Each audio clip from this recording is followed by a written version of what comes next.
Hello! Okay, everything looks like it's working. How is everyone? I hope everyone's doing well, but I'm super excited to play this game. But if you haven't seen the warning, on the purple site it's included. But yeah, this game has more mature themes. It doesn't break like any TOS or anything.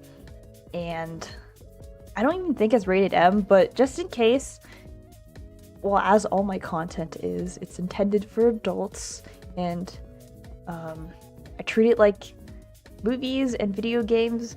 If you aren't a certain age, or if you're a minor, you have to be under adult supervision. So yeah. Hello. I hope everyone's doing well. And yeah, it does depict more mature themes. I would like that to be clear, but it doesn't break any like TOS things. There's nothing explicit. But I'm super excited to play, and I did have to mute the music for the stream. The music is beautiful. I actually haven't played it, but I did like test it. So first impressions for everything. But I did have to mute the music because of copyright. But I'll be playing this happy music in the background. I hope that's okay. And sorry if I sound a little weird. My allergies are acting up pretty badly. How long is the demo? I don't know, but from what I've seen, it's gonna be around 4 hours, so I might make it into 2 parts. Any manhwa. That's why I played it. It looked so much like a manhwa, and I was like, oh, whoa, I have to play it. Yeah, I'm so excited. Okay. Restart.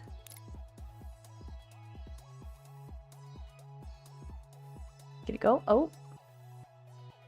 I read too many. I also read too many.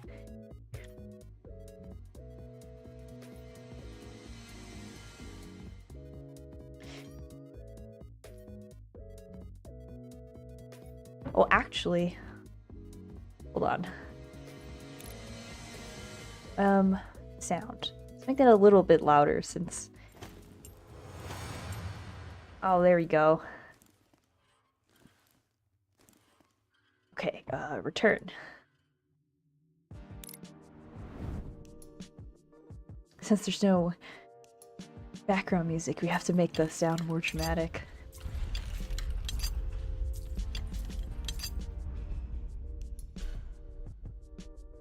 Okay. Shall we begin? Ooh. What is the season of your birth? Well, I'm just gonna... It's in fall, I think. When does summer end and when does fall begin? A fall birth? What lovely scents. Soil, leaves, and decaying flesh. Regardless of your unfortunate birth, we must move onwards. What is that? Do you feel that something is lacking? You would like some way to make this more about you. Very well. Your tastes are the highest priority. Pudding? What is your food of choice? Flesh. Yep. Alright, what food should I put? I did eat pasta just like 30 minutes ago. Or should I just put pasta? Pasta. I spelled that right, I think. Continue.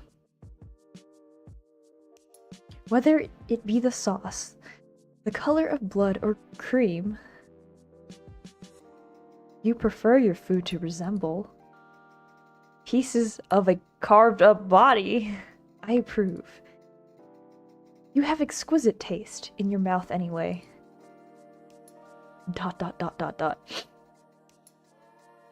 Were you expecting more questions?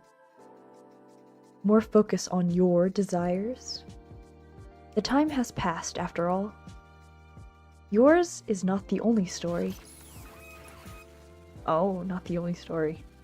It's glitching. What's going on? Your story.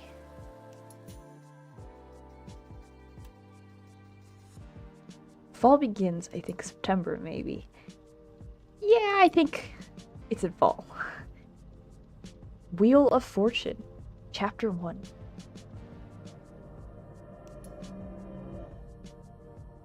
The purpose of existence is that one should become conscious.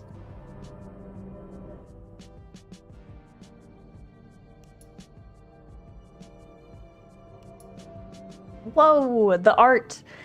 The art, it's so pretty.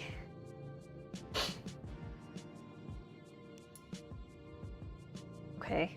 Emperor, what do you wish the world to be shaped by? Shaped by collaboration or justice?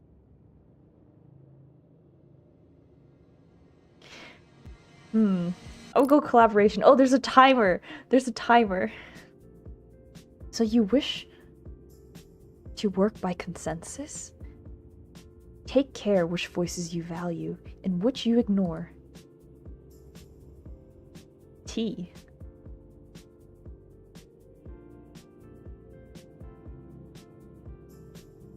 Okay. Hermit. What do you do when faced with a challenging problem? Follow the rules, create your own path. Challenging problem. Well, normally I'd follow the rules first, and then if that doesn't work, I'd create my own path. There's a timer. Why is the timer stressing me out? There are more ways to solve a problem if you have no restrictions. If you do not mind what other problems are created along the way.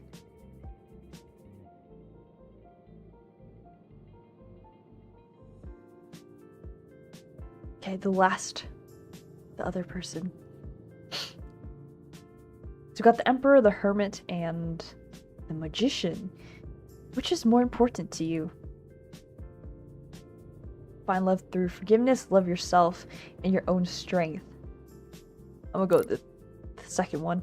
That one was easier. Loving and respecting yourself can help you overcome many trials. Are you willing to extend that love and respect to others as well?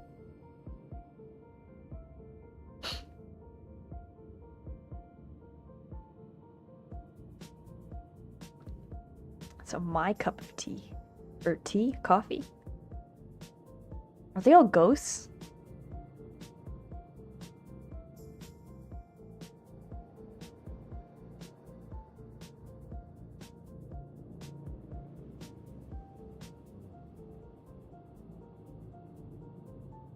Spooky, spooky.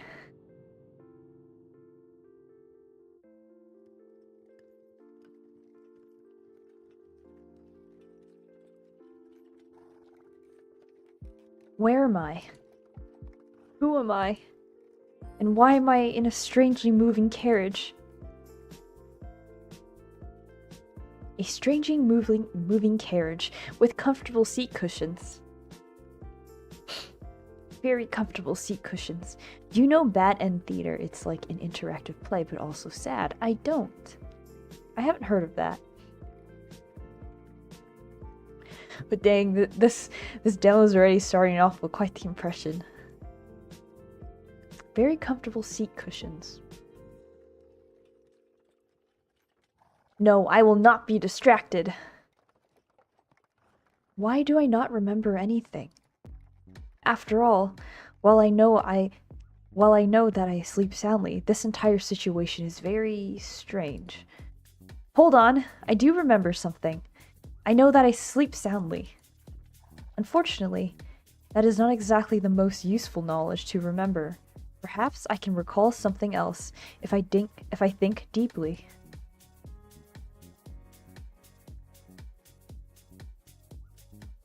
What else do I remember? I know that I can catch feet fish with my I can't read. Hold on, let me redo that. I know that I can catch fish with my amazing dancing skills, but this fact is not going to be useful to me right now. I have more immediately important things I need to remember. For one, what kind of person was I? I'm bleeding, or this person is bleeding. I'm assuming this is the main character, heroine. Why am I traveling somewhere in a slow-moving carriage on lush, comfortable, yet oddly ominous cushions? And why is my neck so sore? If I reach up to touch it...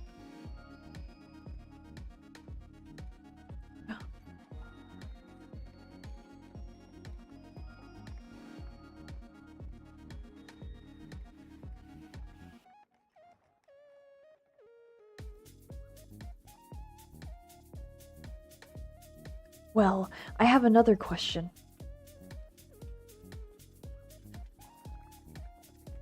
I feel like this music is the wrong kind, but I don't have any other playlist. Why is my hand covered in blood when I touch my neck? Is someone trying to kill me right now? Are these incredibly large cushions murder weapons? Why do I know how to murder someone with a cushion? I have to calm down.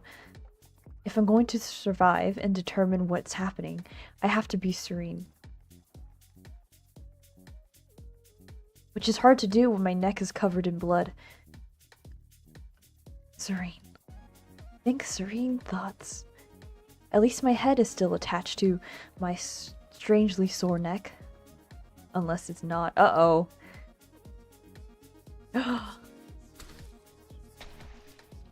Were you beheaded and like...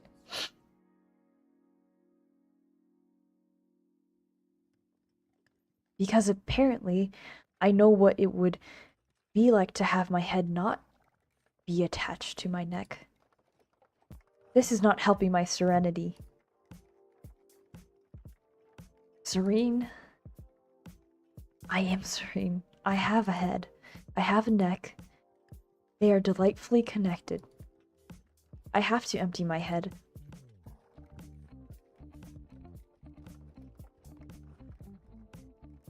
Losing my head would be fatal, figuratively and literally.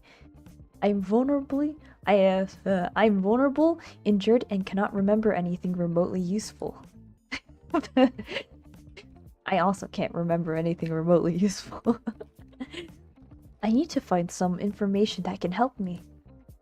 Even if this carriage is moving very strangely, something has to be making it move. I can hear the horses pulling it, and if horses are pulling it, someone must be guiding them.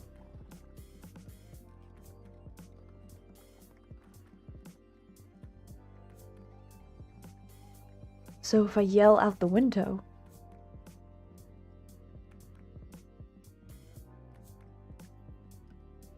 That is odd. The window does not appear to be open. Perhaps if I yell loudly, the driver will hear me. Hello, Mr. Carriage Driver? Could you please tell me where we are going? He's not answering me. Well, if the driver is not doing his job properly, I suppose he would choose not to answer me.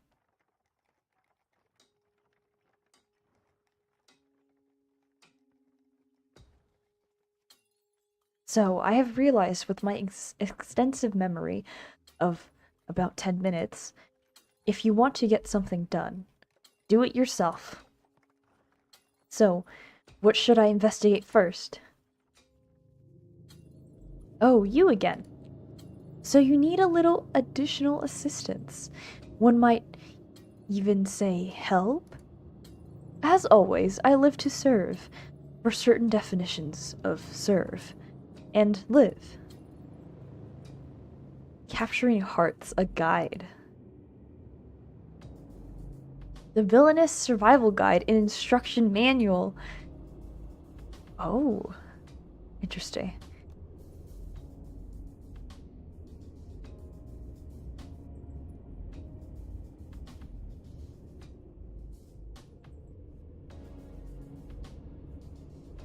been...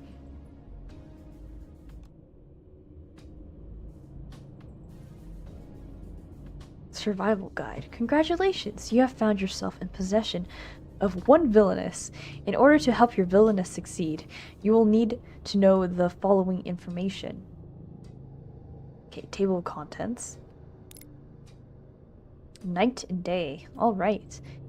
The moon represents nighttime. It's harder to see in nighttime. Also, people are more likely to try to murder you. On the positive side, at least your terrifying nightmares and heartfelt conversations with potential murderers might be useful. Oh, okay. So that's when people are on the lookout to kill you, but you can also learn more about them. So that's like detective time. The sun represents daytime. Many clues are easier to find if there's light and people are awake to speak with you. Not all clues are helpful. Oh, not all people tell the truth. The narrator will not be responsible for any injury, irritation, emotional complications, or prolonged rashes that result from gathering clues. Okay, the combination of the sun and moon represents an unusual time. Sometimes, one's villainess might encounter a time that is neither night nor day. Strange things might happen when time is no longer in effect. Stranger than taking advice from a talking book, you be the judge. The symbols to guide my choices. Okay, the heart represents a love choice. One cannot buy love, but one can decide whether they wish to gain love or lose it. Do you want romance for your villainess? Do you want something else? Should you care more about impending murder than manipulating emotions? Okay, so this represents love. And gaining love, okay. The red heart represents affection-raising choice. Is your dream to find love?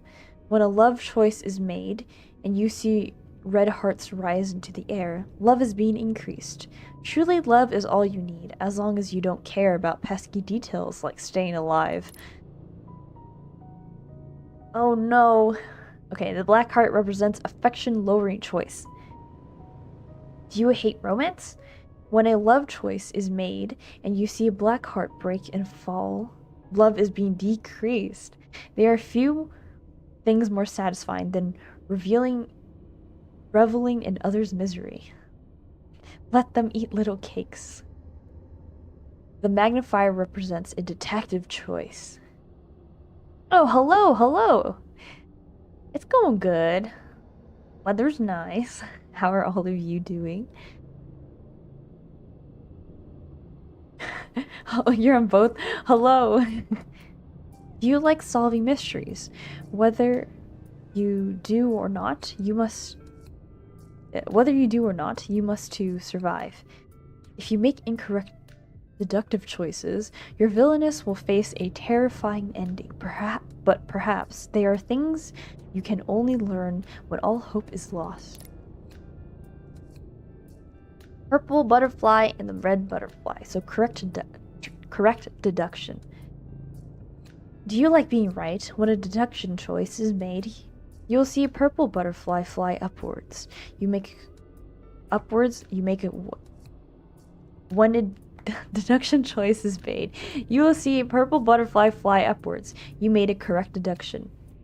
You can then bask in a smug satisfaction until the next murder attempt. Oh. Oh no, the red is failed. Do you enjoy failure? When a deduction choice is made, you'll see the red butterfly fly downwards. You made a deduction that will lead to failure. However, some failed deductions will have unusual consequences if you do not mind the risk of death. Unusual consequences. Further, should you wish to receive fewer direct clues from me and no longer see hearts or butterflies, After your choices, you can choose to act as a detective rather than view as story. You can make this transformation within settings. If you have previously visited, you can also have control to skip through this tale. I hope my services are as subtle as you are. There may be other hints and tricks for you to discover, but only if you can find a way to save the villainess. Alright. So I have to remember the deductions and the symbols and everything. Should you wish to revisit my assistance or read further notes of use, you may seek me at any time at the sign of the butterfly. Solve the mystery, write the story, and save the villainess!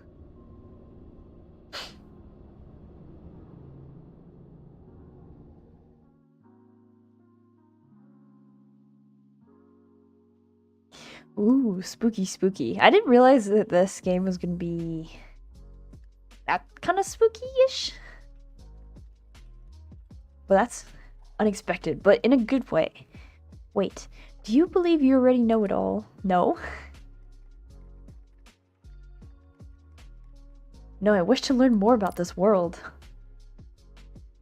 The more information I can get, the better.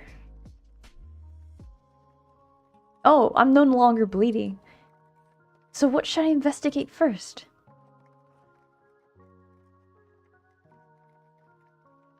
Oh, there's the butterfly. What is going on with my mouse?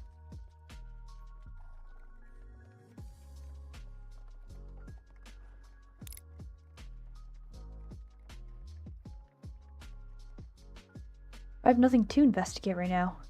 As you have wisely chosen, we will not proceed quite yet.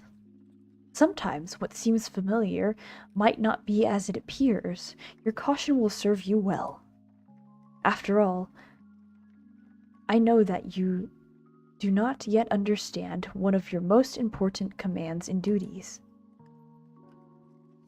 No, it is not the back command that I plan to provide instruction on. Stop highlighting it. A self-aware game, I like that. Why do you want to learn about the back command? All the back command gives you is the power over time and space to go backward and see what you have already done, or erase your current choices and redo them. You can also go back by reading a page up in the story, or by rolling your mouse wheel backwards. Although, why you have a mouse on a wheel? But why would you use this power?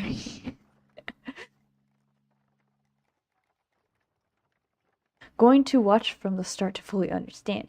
I can give a little summary, but we just actually started. So start is, I guess, character information. And then, so this is the villainess, and I guess she had a memory of like her head being detached, sort of, but her head was attached, but her neck was bleeding. And then this is the tutorial part. So yeah, you didn't really miss too much. All the back command gives you is power. Okay, choose them. Oh, haha, very funny. I will warn you that you will not always be able to return to the past. Some choices are unchangeable, so think carefully before you act. Do you know what will always allow you to remain to the past and protect you against consequences of your own actions? Is it the save button? Yeah, it's the save button. It is not only the villainess you need to save. Okay, let's put in this one. Welcome to the Gallery of Memories. There are many exhibitions you can use to create the memories you wish to save. Of course, you have no idea how art works. Allow me to simplify things. These are empty pictures. what do you do with empty pictures? Perhaps that is too many pictures for you.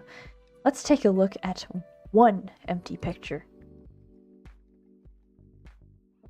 When you move over an empty picture, you will be able to fill it with a picture of your memory to save and return into the future. Or save and return for the future? I read that too fast. No, you cannot practice painting now. You can save yourself on your own time. Hopefully I've painted enough of a picture for someone like you. I like the narrator, or whoever runs this thing. So, let's try saving. Just... Alright. So what should I investigate first? Oh, are my body parts still attached? My clothing might have pockets. Have I really looked at my hand? These cushions might hide secrets. Maybe looking outside would be helpful. Okay, let's go with the head first. Well, when I investigate my body, my feet hurt enough for me to wonder whether or not they are still attached. The good news is that my feet are still attached to the rest of my body. The bad news is there's definitely a reason for my feet to be hurting. Oh no, are they like bleeding too? They are. Chained. Uh-oh. I hate disrespecting the ominous cushions, but this is the only place with enough light to see my feet. Unfortunately, not only are my feet filthy, there is a strange and consistent bruising around my ankles. The bruises hurt and seem to be recent based on the colors.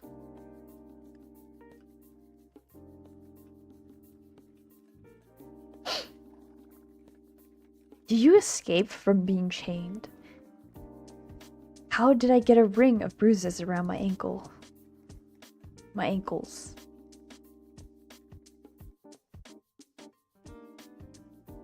Never put your feet inside a bear trap.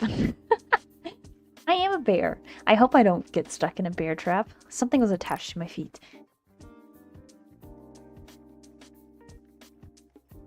Oh, okay, that's a good decision then.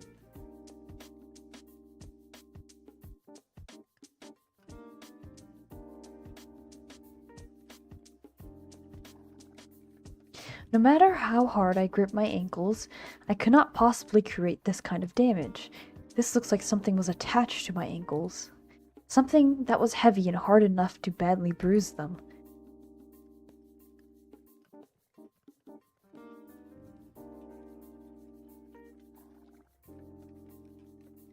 Was I shackled? What happened to me? Oh, more importantly, I'm... Can I go back one?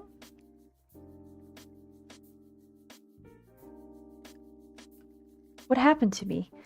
More importantly, how did someone with heavy shackles on their ankles manage to get out of those shackles? So, what would be the one job I could have that would allow me to be in and out of shackles regularly? If I am a failed magician, I'm going to be very angry. So, what should I investigate next? Okay. So, my clothing might have pockets. Well, I will definitely not be able to find anything in my pockets.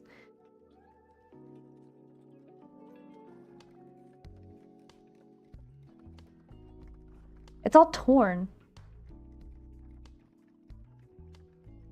Because I do not appear to have pockets. No, that's the worst. No pockets? Unfortunately, this dress is even more mysterious than the lack of pockets. Why is someone riding in a beautiful carriage wearing something like this?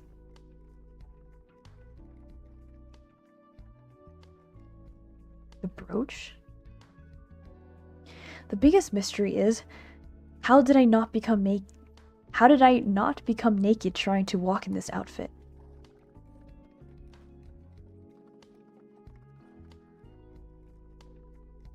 How are these rags staying on my body?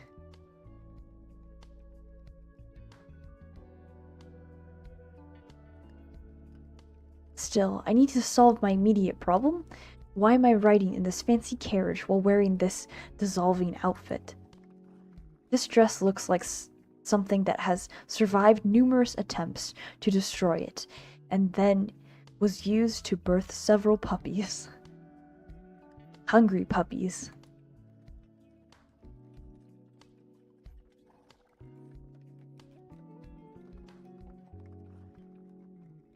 My head also hurts. Was I in this dress when I was attacked by hungry puppies? Wait, did I read that wrong? Hold on. Oh, birth. No, I did read it correct.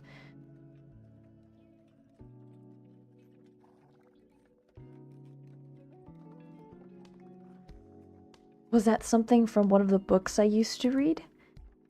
So apparently I read. That is possibly useful to know. In fact, did I miss it again? Hold on. Okay, no, I did. In fact, this dress looks something a beggar from a book would wear.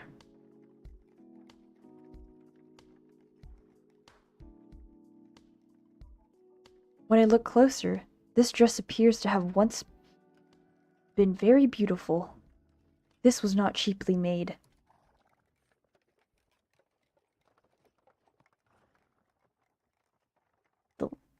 This dress also appears to have damage, not just by wear, but by force. Uh-oh.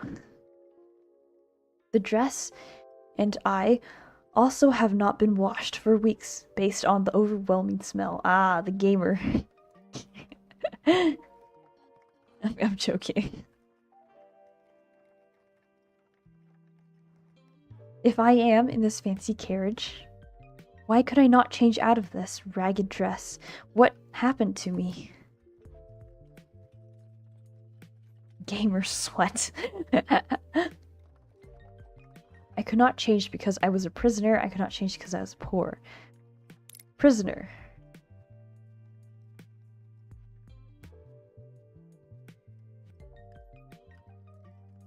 Based on the original quality of the dress, this was not made for someone who was poor. This was a dress made for a wealthy woman. Why is it in such terrible condition? Was I kept in a place where I could not clean myself or change into something else? A place like a prison? I certainly feel tired and hurt enough to have been imprisoned. Hopefully I am not moved from one prison to another. Even more importantly, I hope that whatever this carriage is going, they will allow me to wash myself and my dress. Although I am not sure either of us will survive water at this point.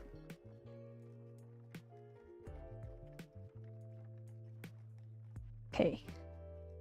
What's next? Anything else hidden? So let's look at the hands first. I know I was injured earlier and had blood on both my right hand and my neck. Perhaps I can learn more by looking closely at my hands. My head also feels like it was split into two, and I want to know why. A good place to start would be for me to find the source of the blood that was on my hands when I touched my head and neck. So let's see if my right hand has any clues for me. Hello? Oh, hello! Are you winning? Not exactly. I hope I don't die in this game. Well, this is only the demo, so it's not even the full one. The full game isn't out yet. But I will play it when it comes out. This does not make any sense. There was blood on my hand. I know there was. Yeah, so at the beginning, this character had a bleeding neck and then touched it. But I guess the blood is gone now.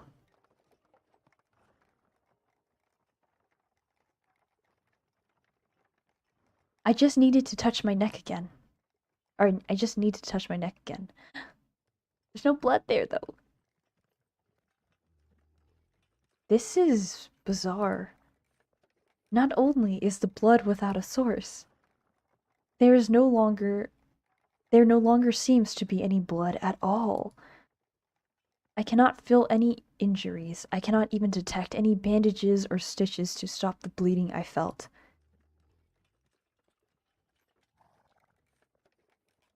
Even the blood that was there earlier is gone now. My hand and neck are completely clean. Healing magic. Ooh, maybe. Even if I could heal in minutes, the blood on top of the wound would still be there. Oh! Read our minds. Maybe no healing magic. Something mysterious is happening. I do not understand what is happening, but I do have another hand. Perhaps that hand will not betray me. Scratches? So what does my left hand have to offer? Well, this hand has no blood on it, imaginary or otherwise. I have neither calluses nor scarring. I also never dug dirt with these nails. These are not the hands of someone who spent a lot of time using them for anything other than gesturing. I feel as if whoever I am liked I feel as if whoever I am liked crooking fingers at people. The finger crooking muscle is well developed. Crooking? But but why is there a faded circle around the bottom of my fourth finger? Faded circle. Wait, were you married? Wait, it could have been a ring.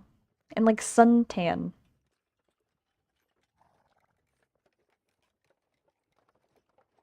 I hurt my hand and the scar faded. I had recently removed a long-worn ring. So, yeah, I think it might be amnesia. Or, like, this character got reborn, got isekai'd. Someone got isekai'd into this body. And we gotta help the villainess live.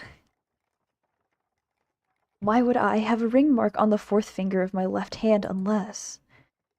Was I engaged? Married? Unless this is the plot of a very naughty book, I'm sure that a lover would not have tossed me half naked and injured into a carriage by myself. At least, at the very least, one would think I would still have a ring or some sign of their support. I am deeply afraid that my taste in lovers was very much like my state of my body right now. They both stink.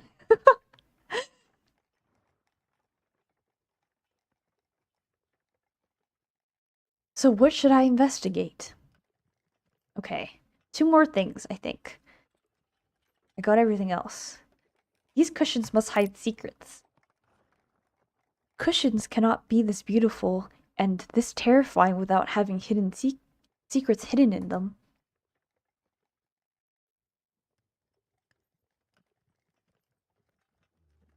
I will find everything you are hiding from me, even if I have to rip you apart by hand. Oh. Ripping the cushions, I guess. Determination. What is this? Ominous cushions? How do I do this? Attack. Human hand. Wait. Oh, is this like a Pokemon battle? Okay, let's attack. I love this so much.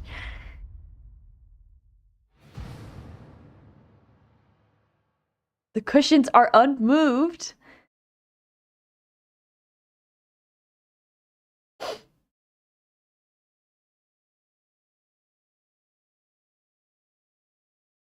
They took no damage. Okay, let's try waiting. Let's see if that will do anything. The cushions sparkled in the light.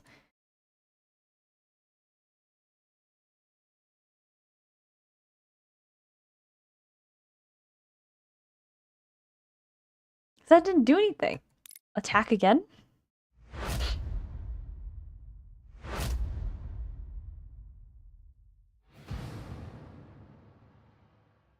The cushions loom ominously.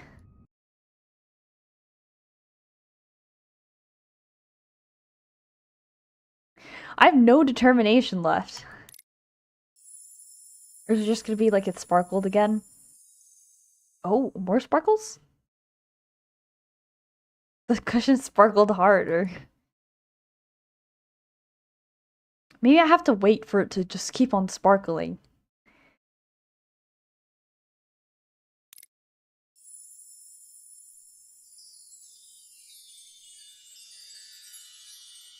Wow, that's a lot of sparkles. The cushions are blinding. Oh? Defeated?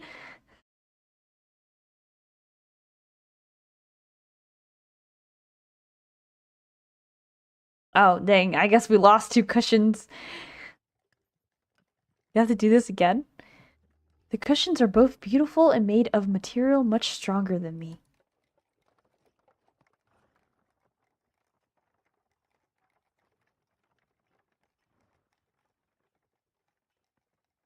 I have been defeated by cushions. Perhaps there's something I can learn from this experience.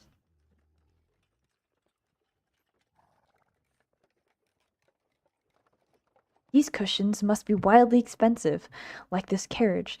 Its ornaments contain enough gold to fund a small nation.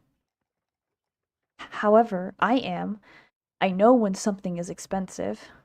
Oh, whoever I am, whoever I know when something is expensive. Even though, based on my condition, I am not an expensive person. The combat system is messed up, yeah. I lost some cushions. Therefore, this is not my beautiful carriage. It is not my beautiful ride. Or it's not my beautiful ride. This carriage belongs to a wealthy owner, someone who I do not remember taking me to a place I do not know. Oh, it's a detective question, alright. Yet why would this owner of this expensive carriage want to provide comfort to me? I still haven't looked at the last one. Cushions are a trap. I am being taken from where I was harmed. I'm feeling this one, I think. Yeah, okay, correct decision. I was injured, ragged, and about one gust of wind from being blown away into the sky before getting on this carriage. You know, let's save. I'm gonna save. Um, we'll save there. Okay. Just in case I mess up.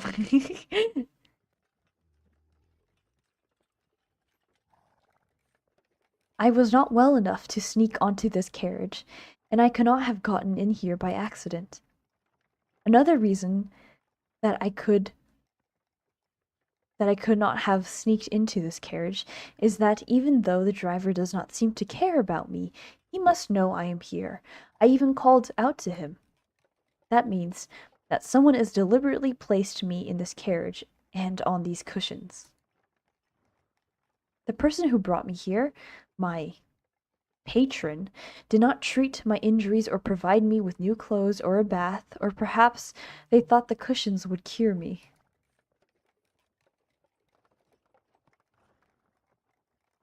The blinding cushions. Yeah, I'm gonna take a sip of water.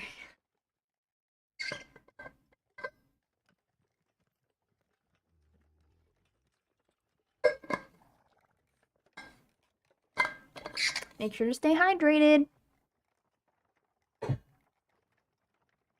Would anyone notice if I took the cushions with me when I left? They are only support.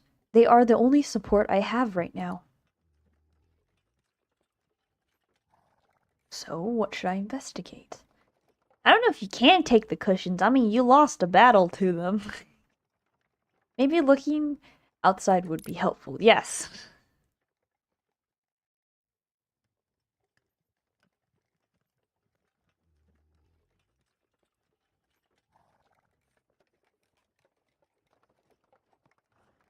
Surely I can learn something useful from where we are traveling. So let us see what the curtains are hiding. Ooh, the forest.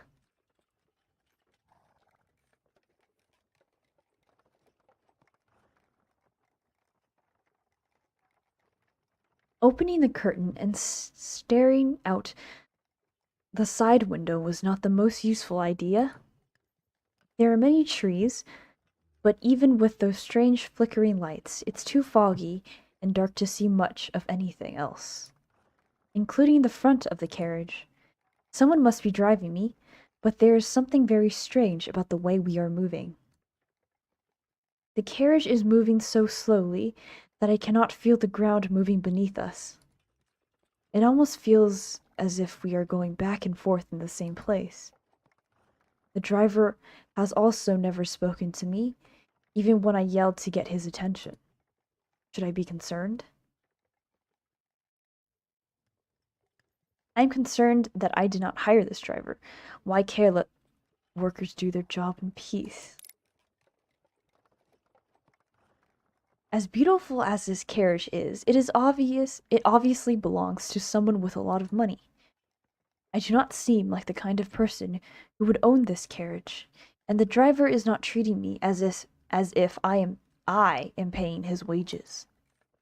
Servants listen to the person who is paying them. If the driver is not listening to me,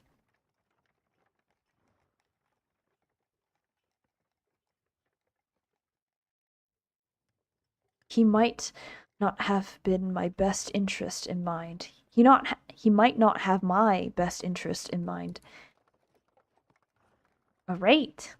What should I investigate? What else is there to do? Oh. No more investigation. It's time to deduce. I have realized. No more chances for you. I have learned my lesson. Left to fight on your own devices, you will choose to fight the cushions. I must find a way to convince you to make better choices. I have no idea what is happening. I can't even click that one.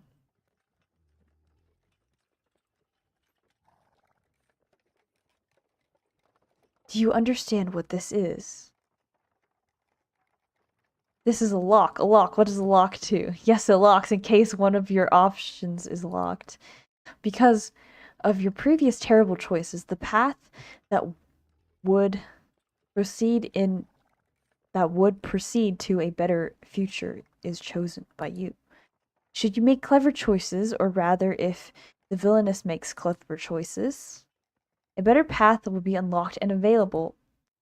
Uh-oh.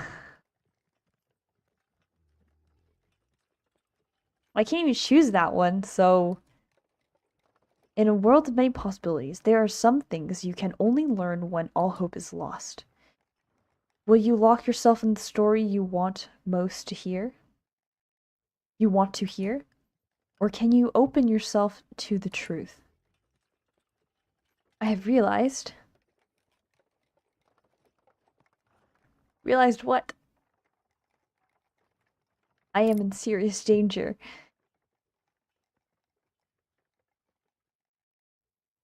Let's save. let's replace 2. Replaced old memories and new ones. The old ones be lost forever. Yeah.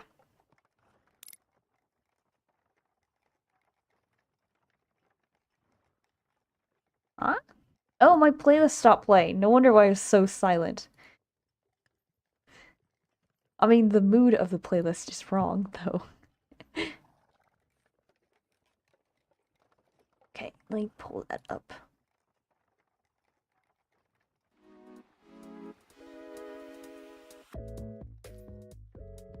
Just a little... So it's not completely dead silent. Gosh, why am I, like, freaking myself out? Okay. Okay.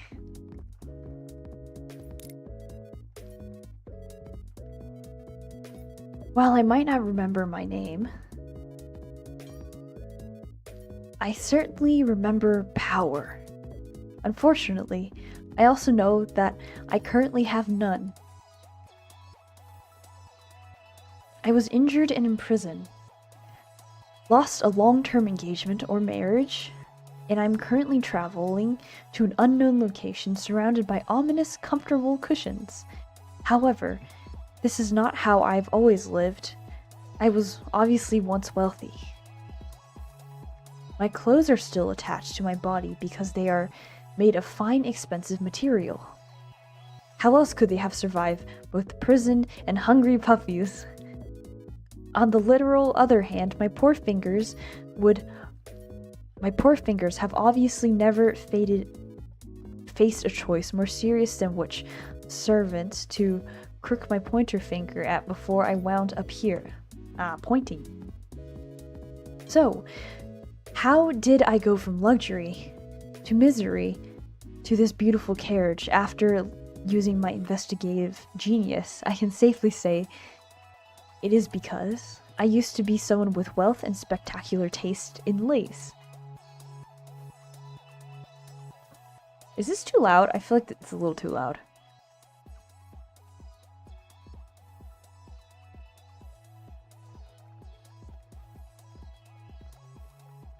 Yet somehow, imprisoned by powerful enemies, possibly because they are offended by my sense of style. My sense of style. I just look too good, that's why they imprisoned me.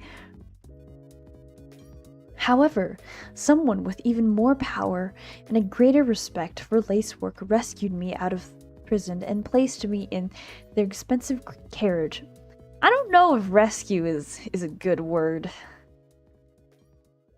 This is information I can use to survive.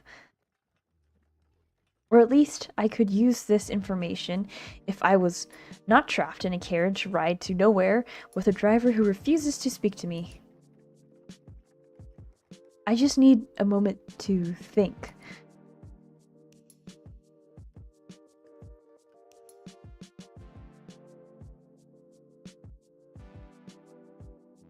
Whoa, interesting art. A butterfly.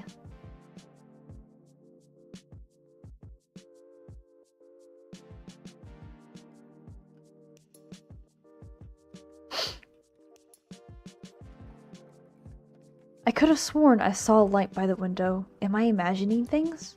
For a moment I felt more real, and less like a creature lost in a strange dream. More importantly, was that light someone coming to meet the carriage. It gives me an idea. I know that the patron who pulled me out of prison had the power to rescue me and put me in this gold-lined carriage. This means my patron must have both money and political power. If only I could borrow some of my patron's power, a power that people obviously respected. Oh, what is going on? The creaking of the door. Is the carriage stopping? So you can take some choices in this or decision. Yeah, so visual novels, like, you pick decisions and then it will affect the story. Do you want to watch the bad ending trailer after this? I'll probably watch it off stream. But yeah, I'm down to like watch and consider it. Bad ending, or not, bad ending theater. Is the carriage stopping? I have a bad feeling what the driver is planning to do by stopping in the middle of nowhere with no destination in sight. I have no way to protect myself with my dissolving dress and unmovable yet ominous cushions. So I will have to find some other kind of power. With apologies to the revolution, I'm going to have to use the most ancient path to power, name-dropping the most powerful person I know. Okay, I'm gonna save. I'll save it in 1.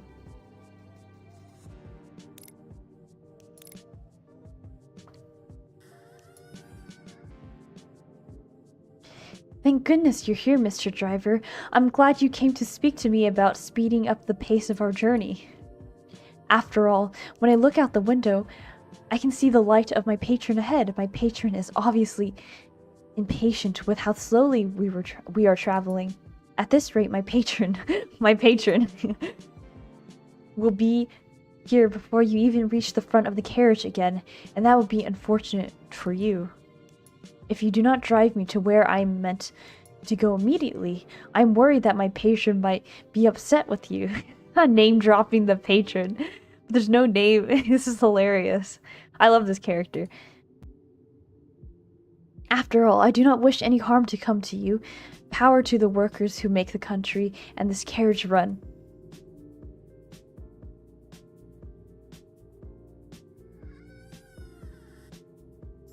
Dot dot dot. Did it work?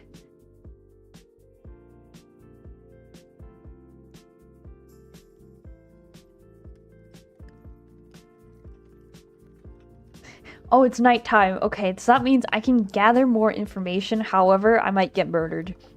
There are more murderers out at night. Okay, I knew name dropping the owner of the carriage was the way to survive. The rights of the working class are very important, but sometimes you need to have the power to purchase large carriages to make things happen. Finally, I am getting somewhere. Perhaps this time I shall even remain conscious. Uh-oh. Unconscious.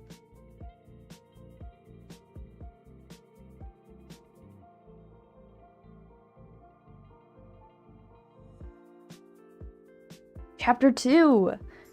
The Tower. Oh wait, is this based off like tarot characters? Wheel of Fortune, the Tower, and then we saw the Hermit, the Magician, and the Emperor. Maybe it is based off of tarot. That's so cool. There's no coming to consciousness without pain.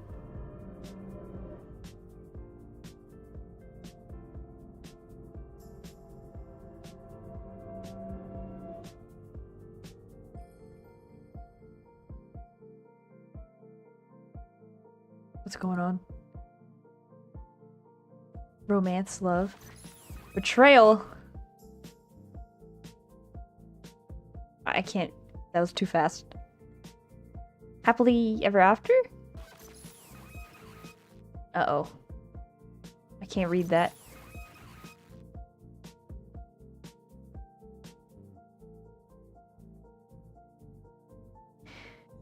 There are so many stories that can take you on journeys to your dreams and nightmares. You imagine yourself of the heroine into every one of them. Whoa. Interesting camera angle. Do you remember the time your sanctuary from a cruel and unforgiving world? Do you remember the hours spent reading until your eyes were so dry you could no longer weep?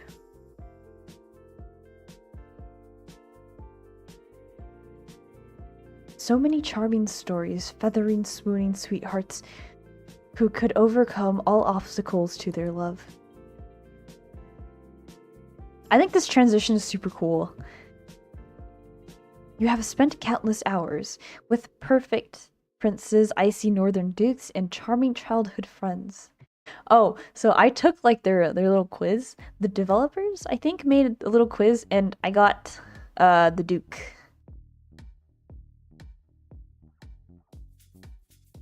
As who would be your lover. But it is easy enough to leave a story hanging.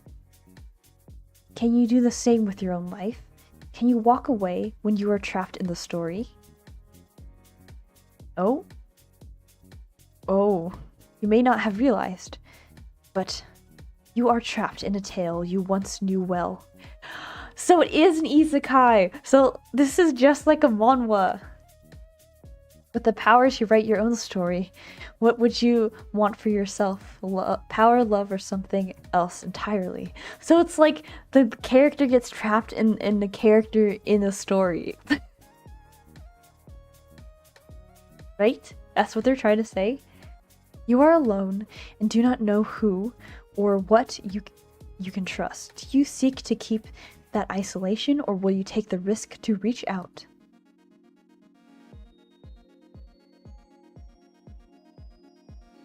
Above all else, a single wrong choice, a moment of inappropriate hesitation, and you will not live to leave this cursed story.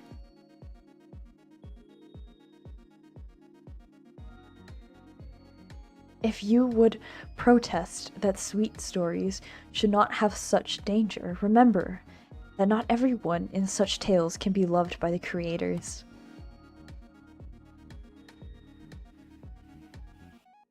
In the magic of storytelling, for the heroine to succeed, there must be something to succeed against.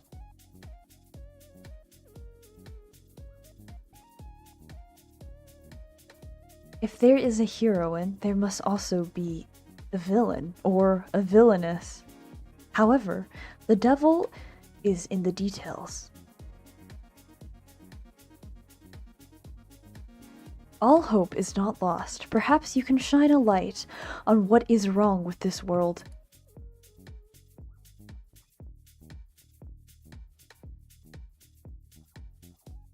What is the balance between your sins and your glory? Trust your judgment, or be weighed as undeserving. Shall we remember the tale you have forgotten? Shall it end as it began? The story awaits. The tale. So this is the book. Yeah, the classic isekai trope being trapped in a visual novel. Okay. Once upon a time, there was a lovely heroine who wanted to be loved. Her golden locks and deep blue eyes showed that she was worthy of kind of devotion. And that...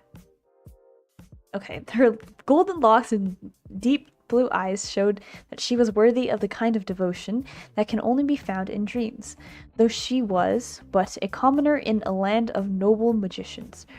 Her power and beauty made her a flower raising out of the filth of her birth. Oh, so this is the novel?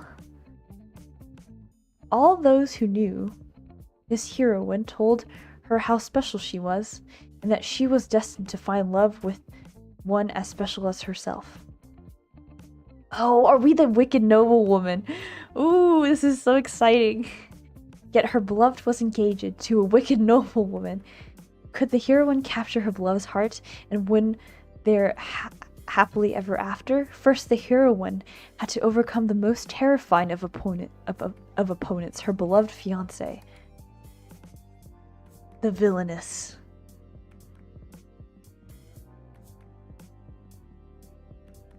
Oh, so we are the wicked noblewoman.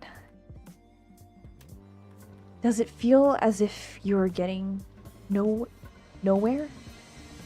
There are many stories, many truths in this world. This is the one you need to know now. Lady Jane Neville? Who would have thought? She deserves it for harassing that poor commoner. Oh, are we Lady Jane? She deserves it for conspiring against the kingdom.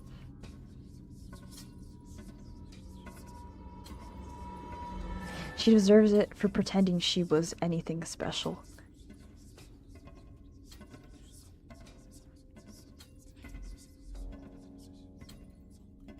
Was he not her fiancé, the one the commoner was involved with? Well, he made the obvious choice when you consider Lady Jane's defects. This was so exciting. Let us see Lady Jane pay.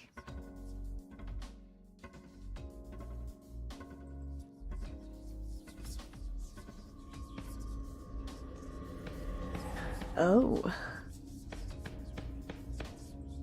Order. I have order in this court.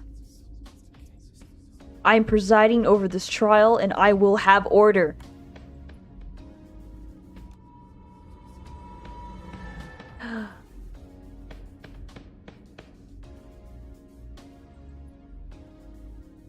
Lady Jane Neville, you stand accused of harassing a promising and productive citizen of the great kingdom of Carosa. Do you believe yourself to be above the law? Do you understand the seriousness of your situation? You have no defenders. There are no supporters to speak for, and you and your own fiancé has... Man. Random man. If I may interrupt. Not until the verdict has pronounced. This is an imperial court. Lady J must be sentenced to I insist. As the fiancé of Lady J Neville, I invoke my legal right to speak to her fate. Proceed. Does the court truly wish to make such a quick decision on her fate? To truly reflect on and understand her actions, she must be removed from this situation. I call for exile. Exile!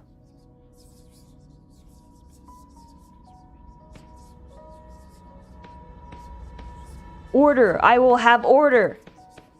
By his right and the law of Carosa, the fiancé of Lady J Neville has determined her sentence.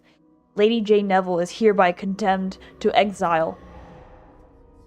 So all this time, you were the one who planned this. My fiancé. Oh wait, wrong voice. Oops. I can't read. My fiancé. My beloved. My betrayer. So her fiancé planned Lady Jane to be exiled?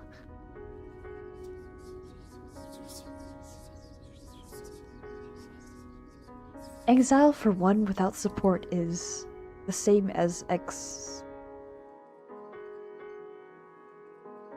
the guillotine.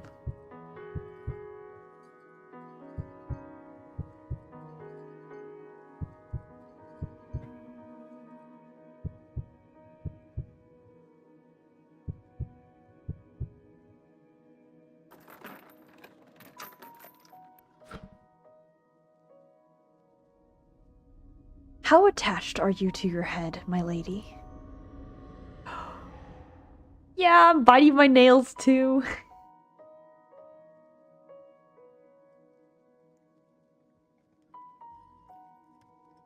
What in the name of bad romance authors was that? I think I just barely survived a potential murder attempt from my silent carriage driver. Was that murder attempt connected to my dreams? My dream that I became the Villainess, in a terrible romance novel that I do not remember reading. That would explain why I am rag-covered amnesiac who has a strong understanding of guillotines. Guillotines.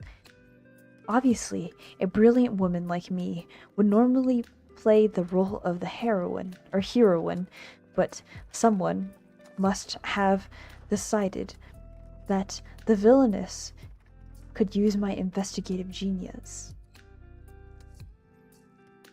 This all means that I am currently trapped in the body of Lady Jane Neville, a woman whose name has evil written right into it.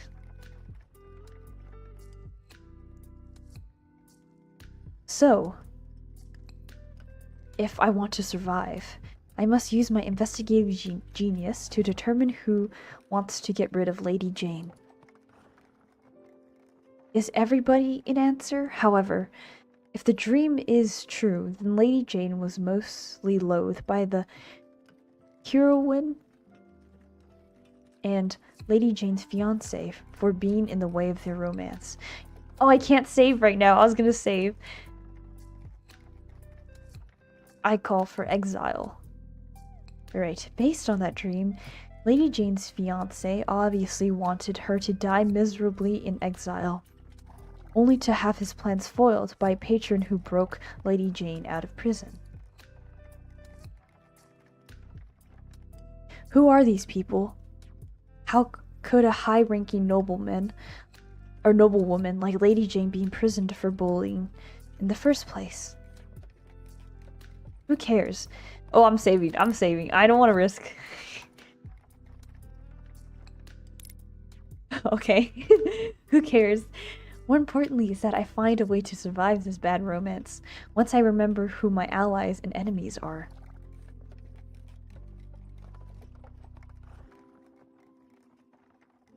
Serene. I am serene. I am much smarter and better looking than any terrible writer of adulterous romances. I am now Lady Jane Neville, and I will stop any murderous fiancé with both subtly and my knowledge of bad romance novels.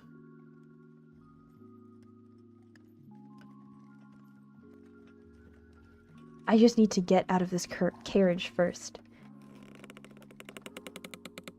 Oh, the sound, the creaking of the door.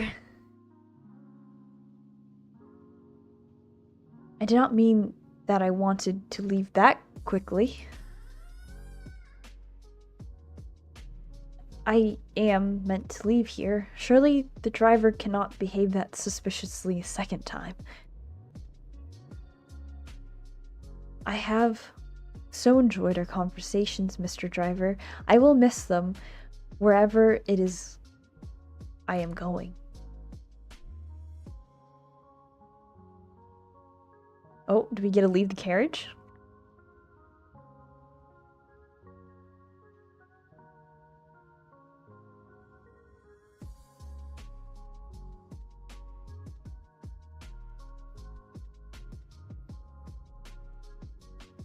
Foggy. Oh, I guess so.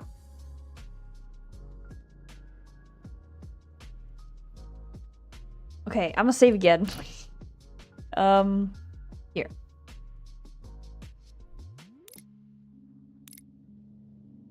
Somehow this view is less appealing than it was when I saw it through the window.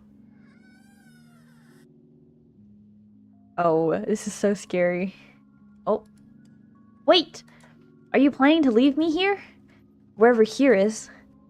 What am I meant to do now? Hope for enlightenment? Fine then.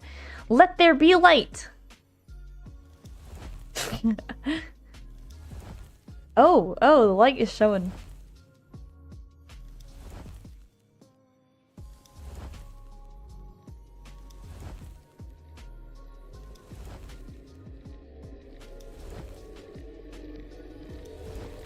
Oh, the sound. Why is it creepy? It's so creepy.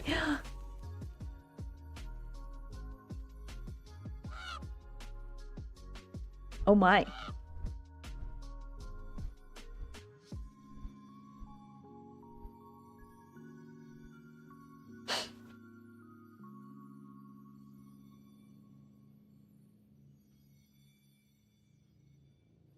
Well, that was not at all ominous. This place is not suspicious or murderous.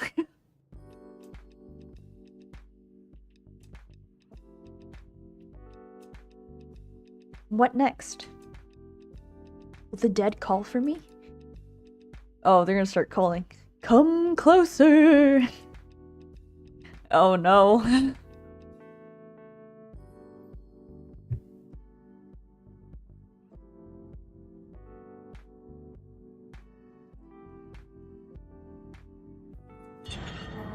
Jesus! Gamer, that was terrifying. Jump scare.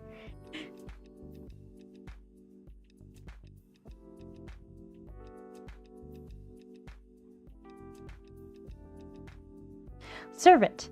Ah, that's much better. I've been waiting for you, Lady Jane Neville.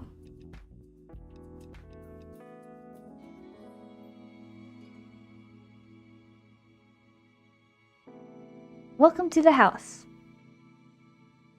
So that confirms that the dream was real. I am trapped in the body of a villainess with amazing hair and poor taste in men.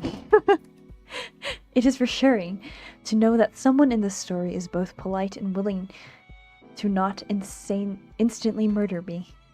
Yet, if I am currently this story's villainess, how much can I truly trust this person? I have 1,000 questions to go along with my new name. But I cannot afford to ask any questions unless I am very careful. I must be clever, calm, and in control. I must find the perfect way to respond to the servant's welcome. This is a lovely house. Do people often survive the night here? Careful question. Do people often survive the night here? Honestly. Yes, for certain definitions of survive. That's very comforting. If by comforting, I mean afraid this is yet another person out to murder me for Lady Jane's past villainy. Maybe I should see if I can learn their identity. I assume we will be spending some time together. What should I call you that will not make you want to murder me? I love how direct she is. I am the one who serves. I assume you do not want me to call for they who serves when I am trying to survive the night here. If you are unable to translate serve into a name, servant will serve both of us. Maybe clever is an impossible goal for me right now. So instead, I should say something that sounds like I am perfectly normal, non-villainous who knows how not to be suspicious. She's so like socially awkward and I love it. Oh, there's a let me save. There's a new symbol. I need to save. If this person is dressed as a servant and I am supposed to be a noble lady, should I say time is too important to waste? Am I allowed to rest? Oh no, what do I do? I don't know what to pick. Alright, what would you pick? Chat. Time is too important to waste. Am I allowed to rest? I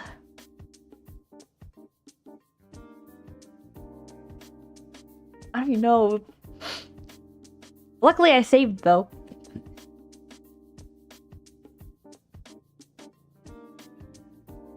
Maybe the second option. Ooh. Maybe. Okay, I'm gonna go with the second option. Am I allowed to rest? This has been a difficult night.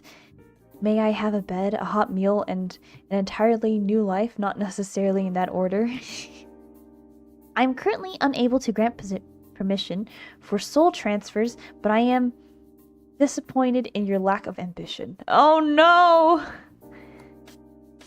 If you must plead for permission, why not request a new world as well as a new life? Can I request a new world then? One without so much exile and adultery? You can request whatever you wish. So, will I get a new world if I ask for it? No? Are you paid to be mysterious? Not at all. I freely provide that service. I'm unsure if you're just being mysterious or if you're trying to delay before we enter the manor. Time is a terrible thing to waste. Shall we proceed? Let's see this charming house. I hope that it and you will meet all my needs. There is both what you need and what you believe you need. The house and I will provide one of these things. Welcome, Lady Jane. May you find what you seek. After you. Ooh, interesting. I feel like I chose the wrong one. That's why I was kind of hesitating. I was like, I can't get a read on this character yet.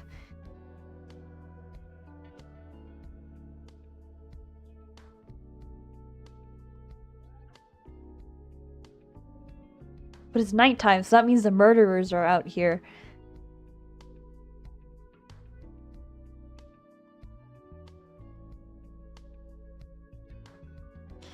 For a moment, I also believe the second option. Yeah, me too. I was sort of thinking the first one, I thought, no, maybe the second one's the safer one.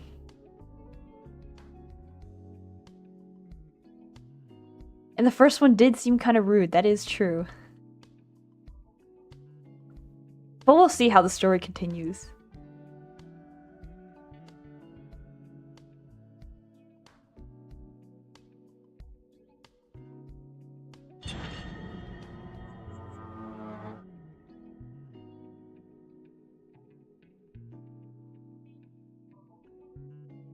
You startled me. People come and go so quickly around here. Should I say it again? Maybe I will. Let's put that one there.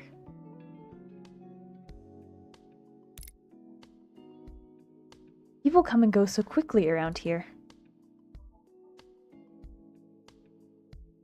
Yeah, I read that. People go as they must. Whatever it is, fast or slow, is a matter of perspective. Stop right there. Have you noticed yet that your perspective is not the same? Of course you have not. Let me try to simplify things. This is Jane. If you move, Jane will move too. See Jane move. Oh, so this is how you like see things, alright? There will be moments where the perspective changes and you'll be able to see things more clearly. Should you look around, you will be able to discover things that might have been hidden or not.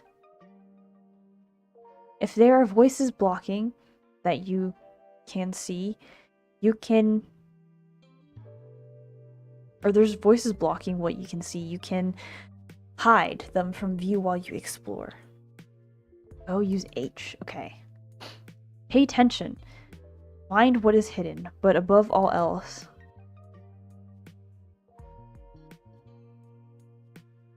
save the villainess.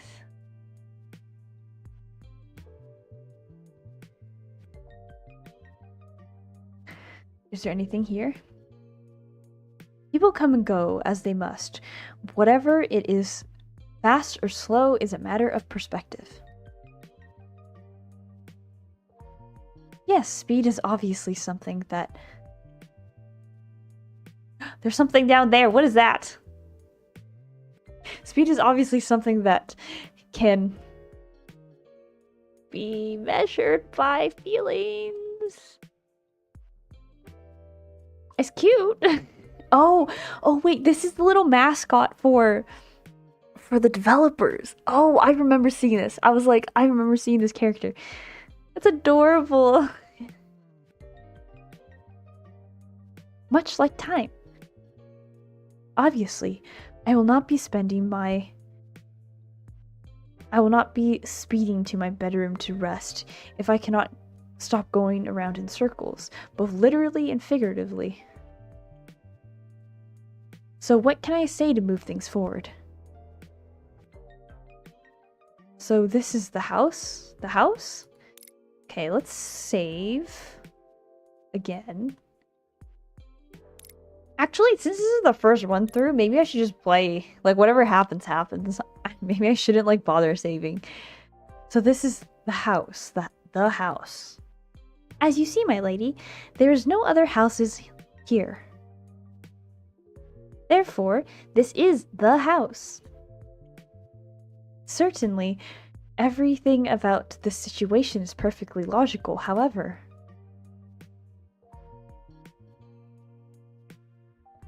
Can you tell me something useful? Why is the house alone?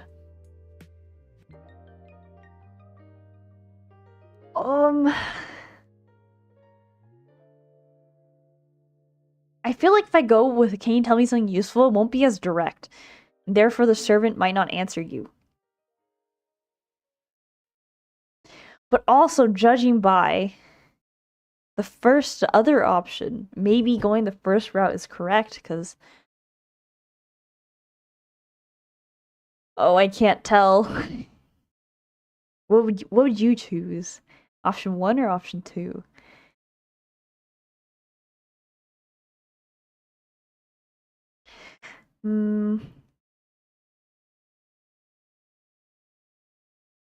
Whatever happens, happens.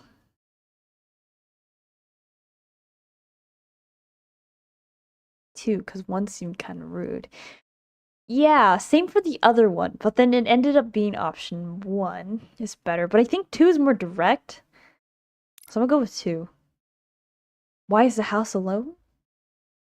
Oh, that was a good answer, right? It is shy. Did the other houses vanish into the fog? Is it shy? These are excellent ideas, my lady. None of them are correct, but the ideas are excellent. Ideas are priceless here, my lady.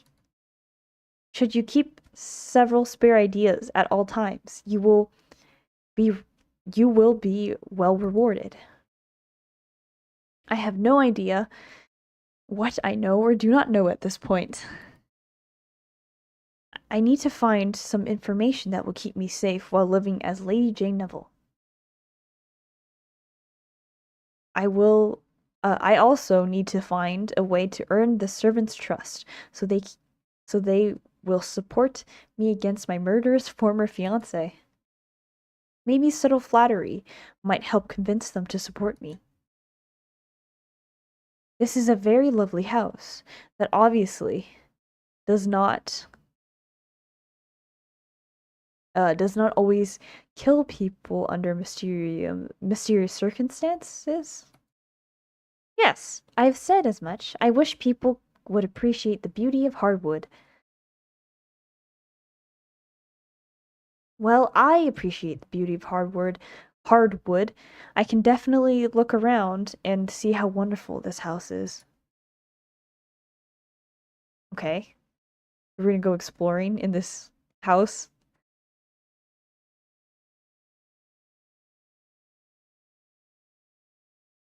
For instance, this is a perfectly normal ceiling. There is nothing strange about having wall paneling, wainscoting on it. Normal manors often have heavy wooden panels on their ceilings that might unexpectedly fall down at a moment's notice. That is correct, my lady. Though I would suggest you be careful where you stand. Be careful where you stand, okay?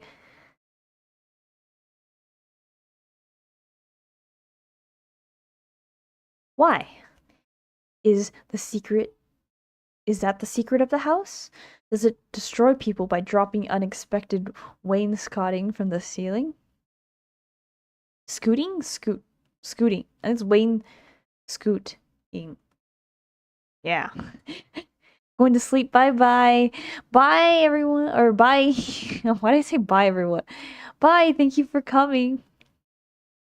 I appreciate it. I hope the story was not too scary before bed.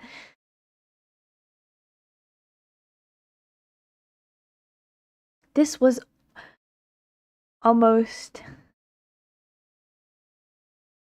this was almost a matter of timing, and time is always relative.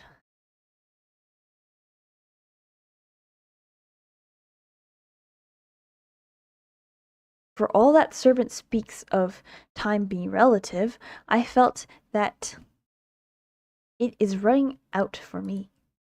So, what can I do to extend the clock and learn what I need in order to protect myself? Perhaps I will learn more subtly. If I subtly show the servant I am trustworthy. Speaking of timing, you can tell me anything at any time. I am very trustworthy. Nothing screams trustworthy by saying I am very trustworthy. Ah, how wonderful that you are very trustworthy. In which case, the secret of the house, yes, is that we barely have the scooting under control. What? It is very difficult to tend to places beyond my reach. I am both ashamed and impressed that you notice my inability to serve. This is beyond my ability to respond. Wait, ignoring their obsession with wainscoting, the servant said we. This is my chance to discover something useful. That is not the only thing I've noticed. Are there others in the house? By we, do you mean you and me? I feel like once again, this is more direct. Maybe.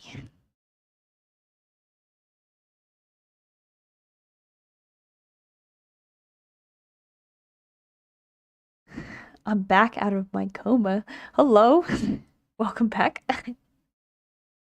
Well, it's a good story. That's why I'm gonna watch this later. And see ya. Yeah, see ya.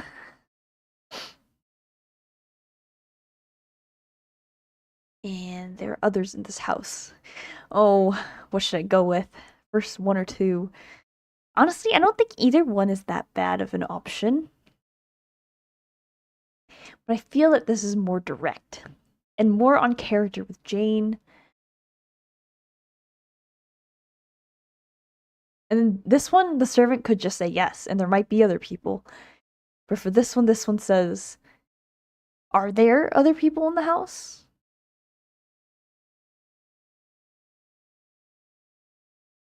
Okay, I'm gonna go with option two. What? Didn't go? Okay. Are there others in this house? I mean, other than you, myself, and the wainscoting. Very clever, my lady. The inhabitants of this house vary, but they will become clearer as you decide. Decide. So there are other people in this house. I knew that the light in the carriage window meant someone was there.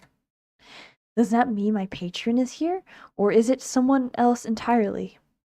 Is my former fiancé lurking in the wainscoting while preparing to murder me?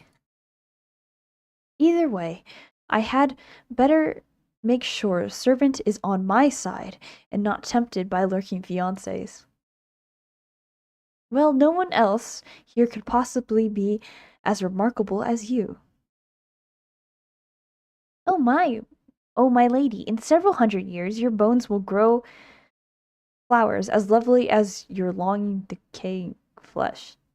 Huh? Yeah, huh? On second thought, I hope I meet some other inhabitants soon. She still didn't change clothes. Yeah. I hope that my honesty does not confuse you. I am sure I ever stopped being I'm not sure I ever stopped being confused. However, I do appreciate you answering my questions. Unfortunately, of servants' answers raise even more questions. I have just realized that I have no memory of this person when I arrived at the house. I just knew that they were a servant and treated them accordingly. When they called me a lady, it felt natural to give them orders. Yet, who was servant in the original novel? Was servant someone important to the tale, or just one of the unnamed background characters? Surely, if I was Jane, I could remember her past. Jane could be forgiven for not remembering the name of a single servant, no matter how familiar they are with me. Unless they were her childhood nanny, her very young looking childhood nanny. Very young looking childhood nanny. So, on completed unrelated note, how do you feel about babies? They eat almost as voraciously as rats at a corpse. I no longer want to know if the servant was Lady Jane's childhood nanny. I appreciate your colorful descriptions. Do you know what else I would appreciate? The control secret to controlling ominous cushions? No, well, yes, actually, but I would like to first get some sleep. Surely, there must be some place in the house that is not covered in wainscoting. Well, surely there must be some place in the house that has a bed tucked in between the wainscoting. In that case, there is a room that might be use to you. At this point, if it is full of neither wainscoting nor ominous cushions, I want you to lead me to it. I live to serve. Shall we indulge your tastes now, my lady? All right. Time to go get some sleep, I guess. I'm definitely ready for something to taste.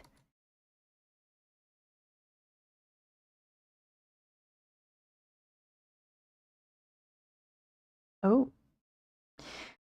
Why did my playlist stop? I don't understand.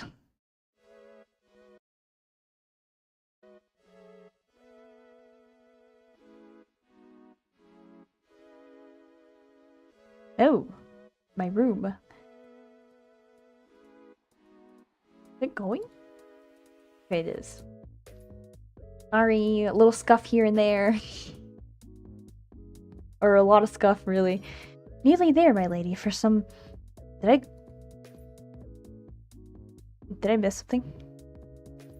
For some definitions of nearly and there. Oh, okay. I went back. It's a little laggy.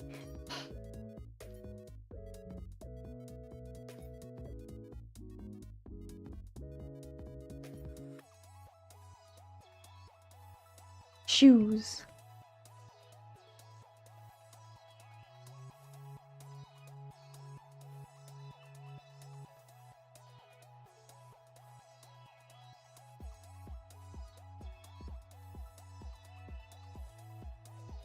Right?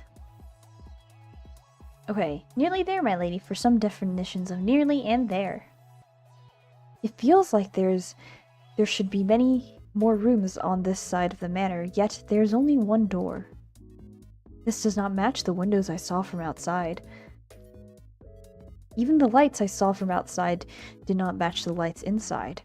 Then once I came inside, those candles slowly lit up by themselves. However, at this point, I will be grateful if there is not a giant pit I must cross to reach a bed.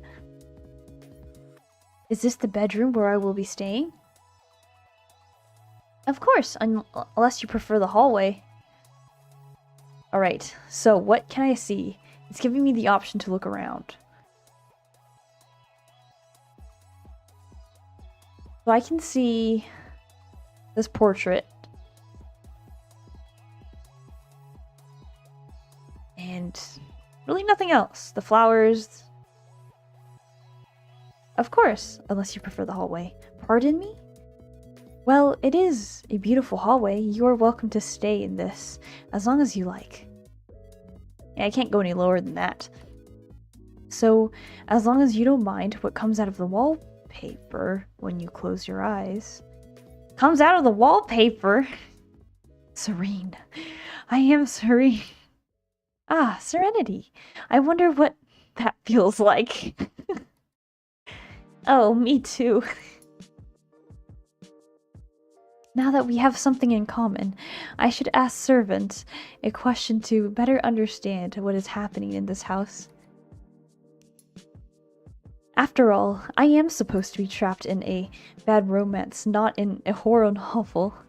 I hope it's not a horror novel, yet it is clear that there is something very odd about this manor, perhaps about the servant. To help me become serene, I have something I need to know.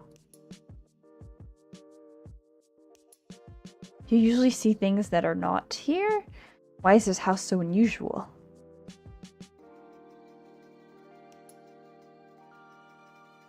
Do you usually see things that are not there?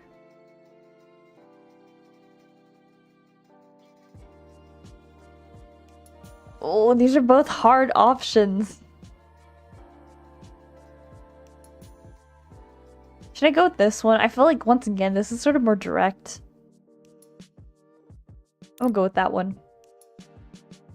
Do you usually see things that are not there? I can only see what can be seen. So everything you have mentioned is visible? I can only speak to my own view of the world. Oh, then maybe that wasn't a great option. Oh well.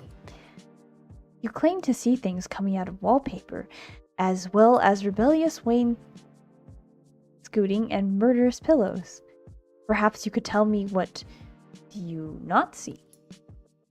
I cannot see your investigative ability.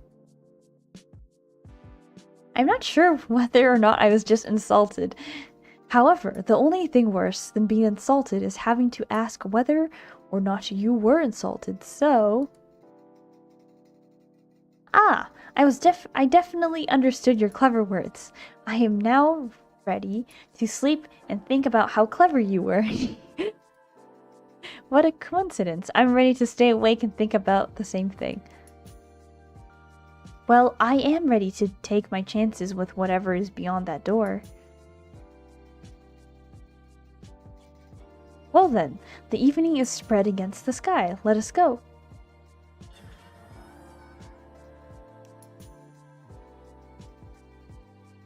After you, my lady.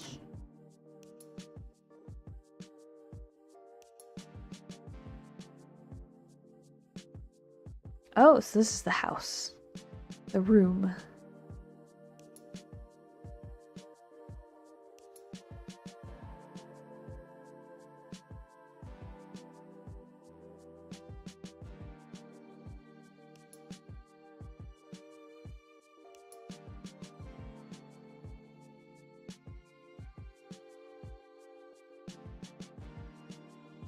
Let's see what's next.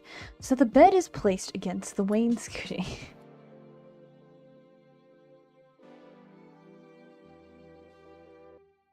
Were the builders unable to stop creating wainscoting long enough to make a space for someone to rest? Rest is temporary.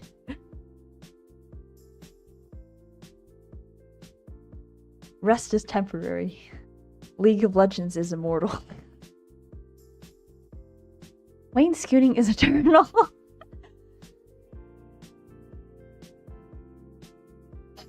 That seems like a design decision that will cause problems when wainscoting starts falling on people just trying to sleep. As I said, rest is temporary until it becomes eternal. But temporary or not, I need some rest, although I would like to bathe first. While my thick coat of dirt and bruises might match the decor here, decorating here, I do not want to sleep in this charming outfit. It appears I have another concern as well. Based on the noise of my stomach, I need some way to fill my hunger. The bath has been prepared and food is available to consume while you wash. Still, while the bath is available, I will not be joining you. What? I cannot provide for all your appetites and needs. Excuse me? You are excused. I love the servant, so sassy. Still, you will need to clean your body and thoughts on your own. Good evening, my lady. May you wake from your dreams.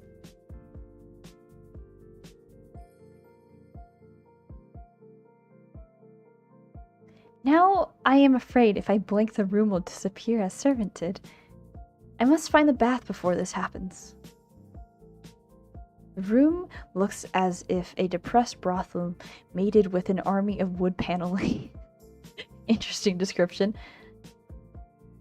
Where could a bath possibly be hidden in this space? Ah, that makes both more and less sense than I expected. How did they even fit the bath in? You know what? Never mind. I'm just grateful. I'm just grateful to be able to clean myself. At least the water is pleasant and doesn't seem to be ominous. Even if I can no longer see the blood, I'm sure it was on my hand and neck. At least I'm able to be clean. If I could do as well for my stomach. Where did that food come from and why is it being held by a piece of wainscot? I'm too hungry to care. I will be very upset if I am murdered by a frighteningly shiny apple and a wine glass full of apple juice, but at least my stomach will stop making terrifying noises. Crunch, crunch. Well, at least the food was not wainscoting in the skies. So, what do I do now? Am I meant to wear these rags to bed? Am I meant to sleep undressed?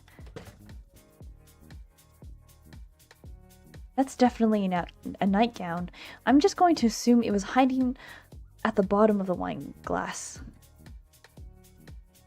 Although I am tired enough to have imagined the wainscoting dropping in front of me. I'm not too tired to realize this nightgown fits me perfectly. This is concerning. Why is there someone who knows so much about me when I know nothing about them? I still do not care. These pillows look so comfortable that they can strangle me and I will die smiling. It's time to sleep. I don't know if you want to say that about some pillows. A little bit concerning.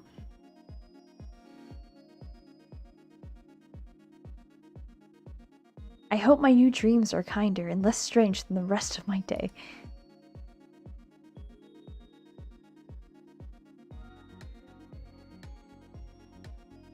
It's sleepy time.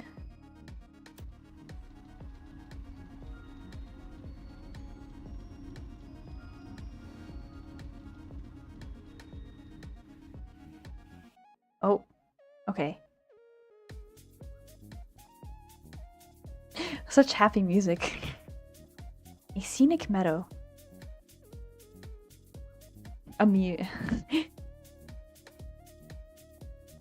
Yes, good night.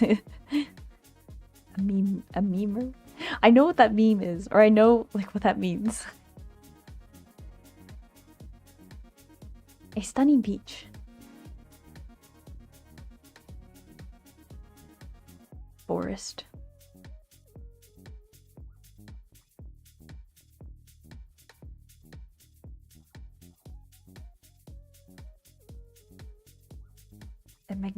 A magnificent forest. So there's a meadow, there's a beach, and a forest.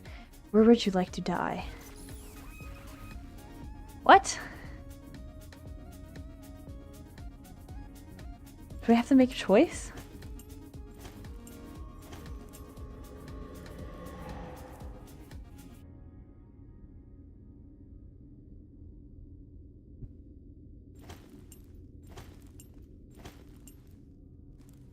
Oh my gosh, it's telling me where I should die.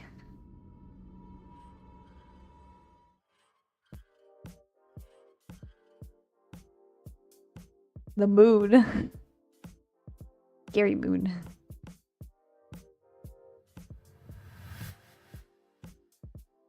I didn't choose one yet.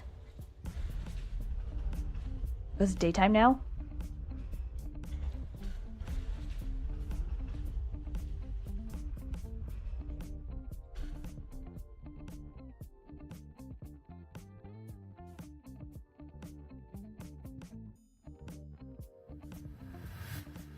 Whoa! The sun opened its eyes.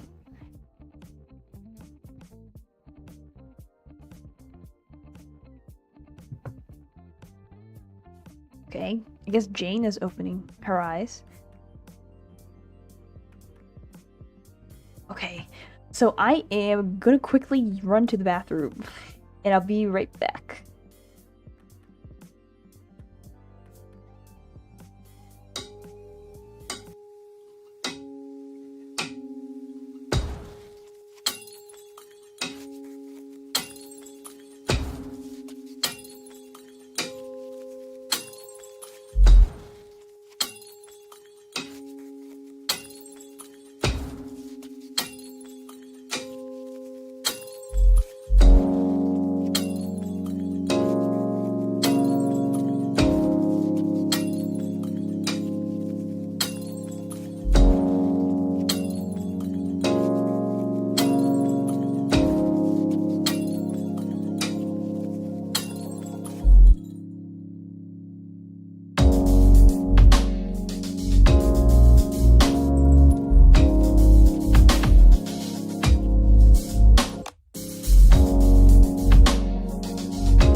I've returned! Okay. Basically, it's a funny way to say sleep. Yeah, okay, I do remember that. I thought your content was for all ages since you're basically only kid-friendly. Nope, it's intended for adults. I wouldn't say it's for all ages. I know, like, especially on YouTube, you can't exactly...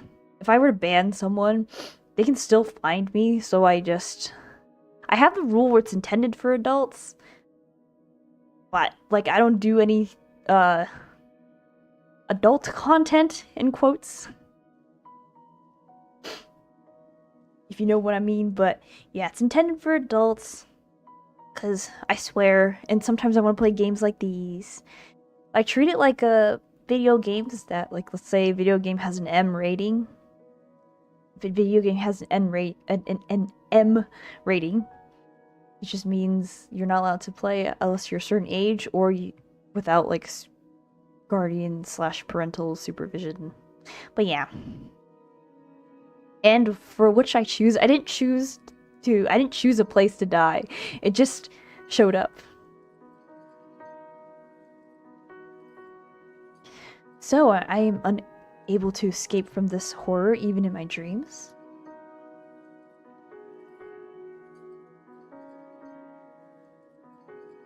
Is this meant as an attempt at intimidation? Well, I do not respond well to intimidation. Yeah, most of my stuff is generally safe for work. I guess this game did have, like, a content warning. It's not, like, explicit, though. It's not safe for work, but it's not, like, good for younger audiences. Well, I do not respond well to intimidation. Or do I? I know I am trapped in a story I read, but it is hard to remember who I was before this. Perhaps I was affected by whatever hurt Lady Jane. No, this is garbage. If I cannot remember my own past, must I be cursed with ominous warnings meant for someone else? Ha! Obviously my tormentors don't know me very well. After all, even if I don't know myself well, I know one thing. Whoever I am, if I am trapped in the body of Villainess, this story is determined to destroy. Oh, it's a lot nicer when it's bright. If you take away my arms, I will kick you. If you take away my legs, I will bite you. If you take away my teeth, my gums will make you bleed. That's the spirit. That's the spirit you want to hear. So your channel is, like, for teens and adults. It's for adults, but, like, I literally cannot stop someone else from not watching me, so I try to make it so that I can't stop you, so at least try to, like, talk to a parent and guardian. But yeah, it's really for adults.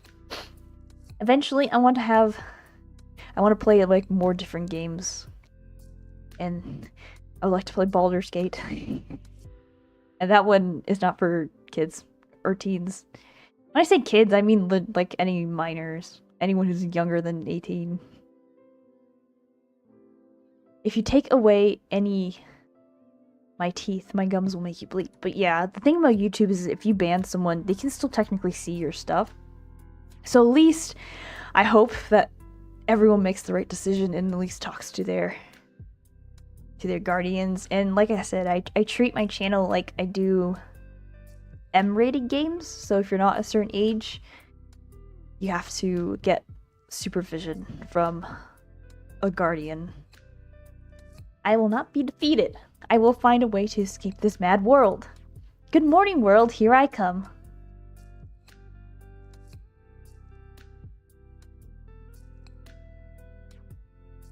After I find some clothes that are not transparent in the light.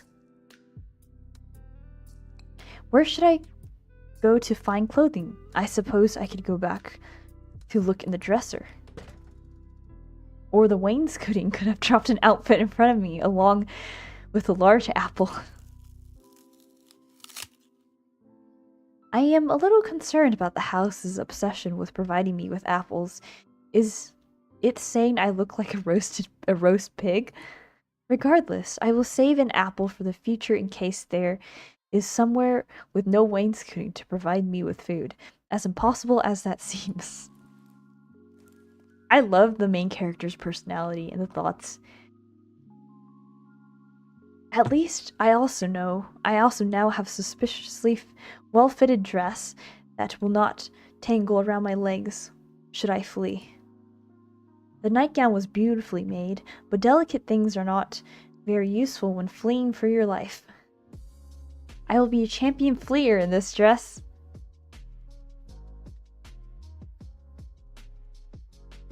So before I flee, I need to find more information about Lady Jane Neville and the people who want to kill her. There is no point in fleeing this suspicious house. If I just walk instantly into the arms of Lady Jane's Neville former fiancé.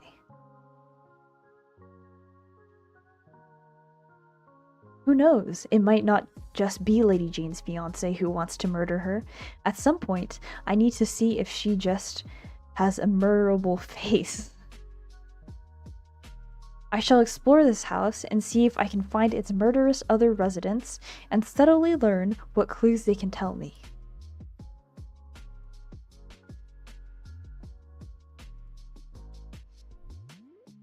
Then I will oh, I missed it. No, go back. Then I will flee in my very fleeable dress.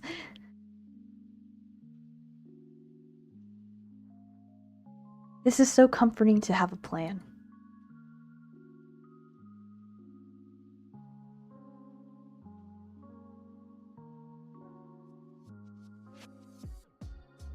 Oh, it changed.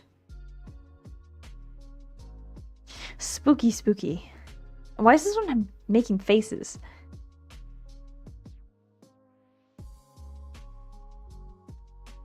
Are you, like... Okay, where shall I go now? Sorry, I was trying to see if this gave any clues. That was not at all unnerving.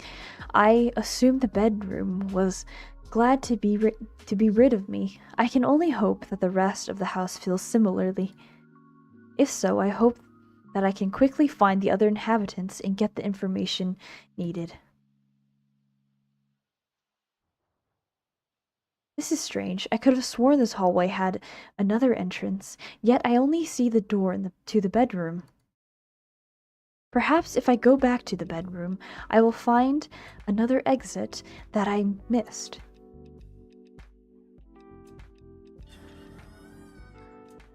What? This looks strange. What's going on here? Does this house like rotate or something? Mysterious house.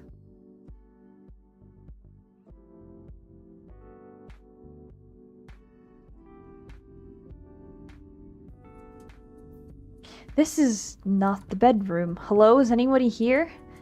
None of this seems right. Yeah, that's what I'm thinking. Question mark. Okay, we can look around. Can I click on anything? If I look around, it seems the manor has I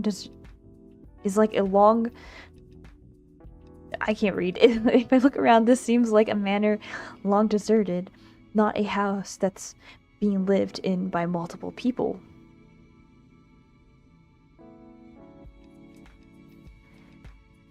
It's an empty house. What's going on here?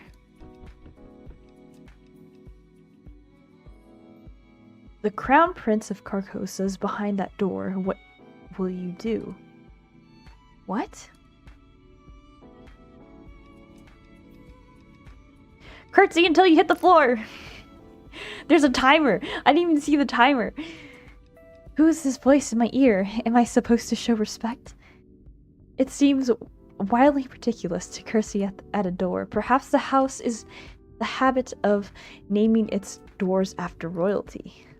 I can probably afford a curtsy if it makes the situation stop. Serene. I must be serene. This is ridiculous. Obviously, I am merely being blinded by wainscoting and need more rest. If I move closer to the door...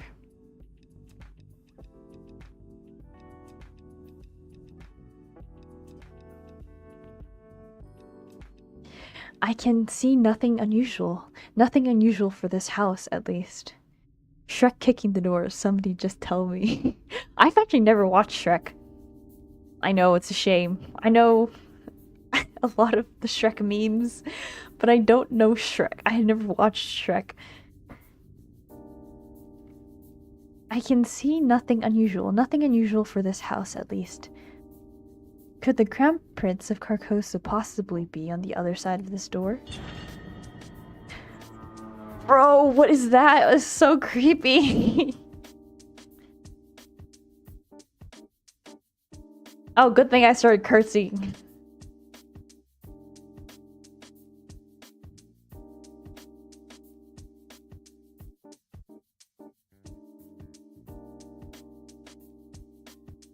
It was blue. I like the color blue. It's very pretty.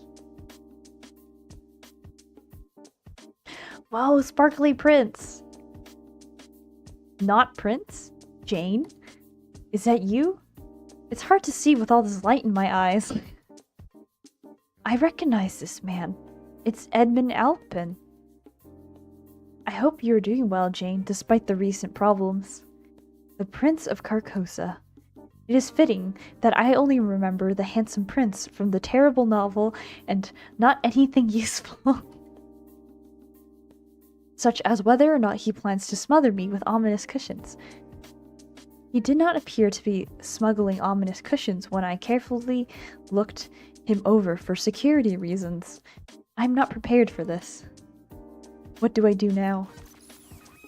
Run away as fast as you can. Hello, Your Highness. Goodbye, Your Highness. Jane? Oh, I guess we're running into a random garden. Alright.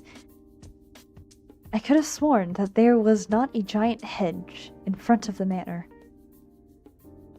I recommend at least the one in movie 1 and 2. Oh, okay. I heard it's like supposed to be making fun of Disney. In a way. It was very dark last night. More importantly, I am a simple woman. When I see an ominous voice whisper choices in my ear, I expect those terrible choices to be honored. Honored? Honored? Forcing my body to run when I have chosen otherwise violates the spirit of ominous voices. Should I not have been allowed to curtsy so low my knees escaped from this stupid story? Should I have not been allowed to curtsy so low my knees escaped from this stupid story? Think of my escaping knees. It appears you doubt my guidance. Well, would you be pleased to listen to an ominous voice in your ear? Oh, the voice was telling you to run. Okay. Point taken.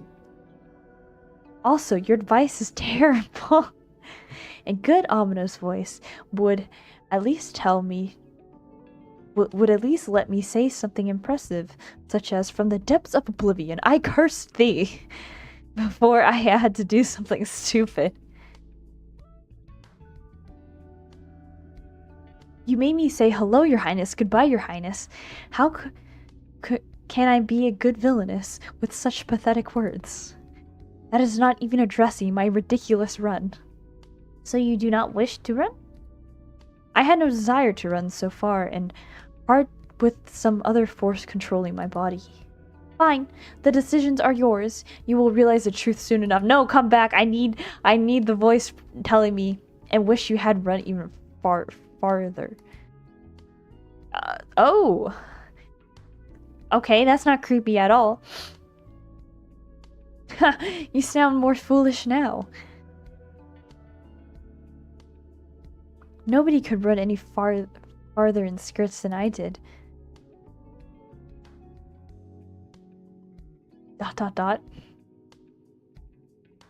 So I'm finally free of voices in a scenic henge. Why do you keep hiding? Why don't you just like walk up? So I took like the quiz as I mentioned before earlier, and apparently this was the person who I matched with.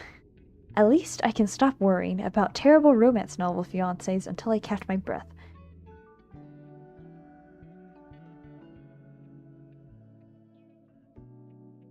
I like the purple.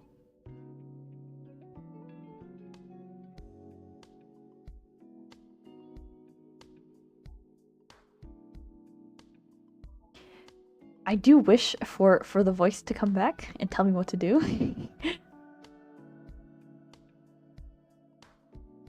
Whoa, I like the earring too. The earring looks so cool. Yeah, stylish. The hedge man. So, you did escape the hedge, Jane. Who is this man and why is he covered in leaves?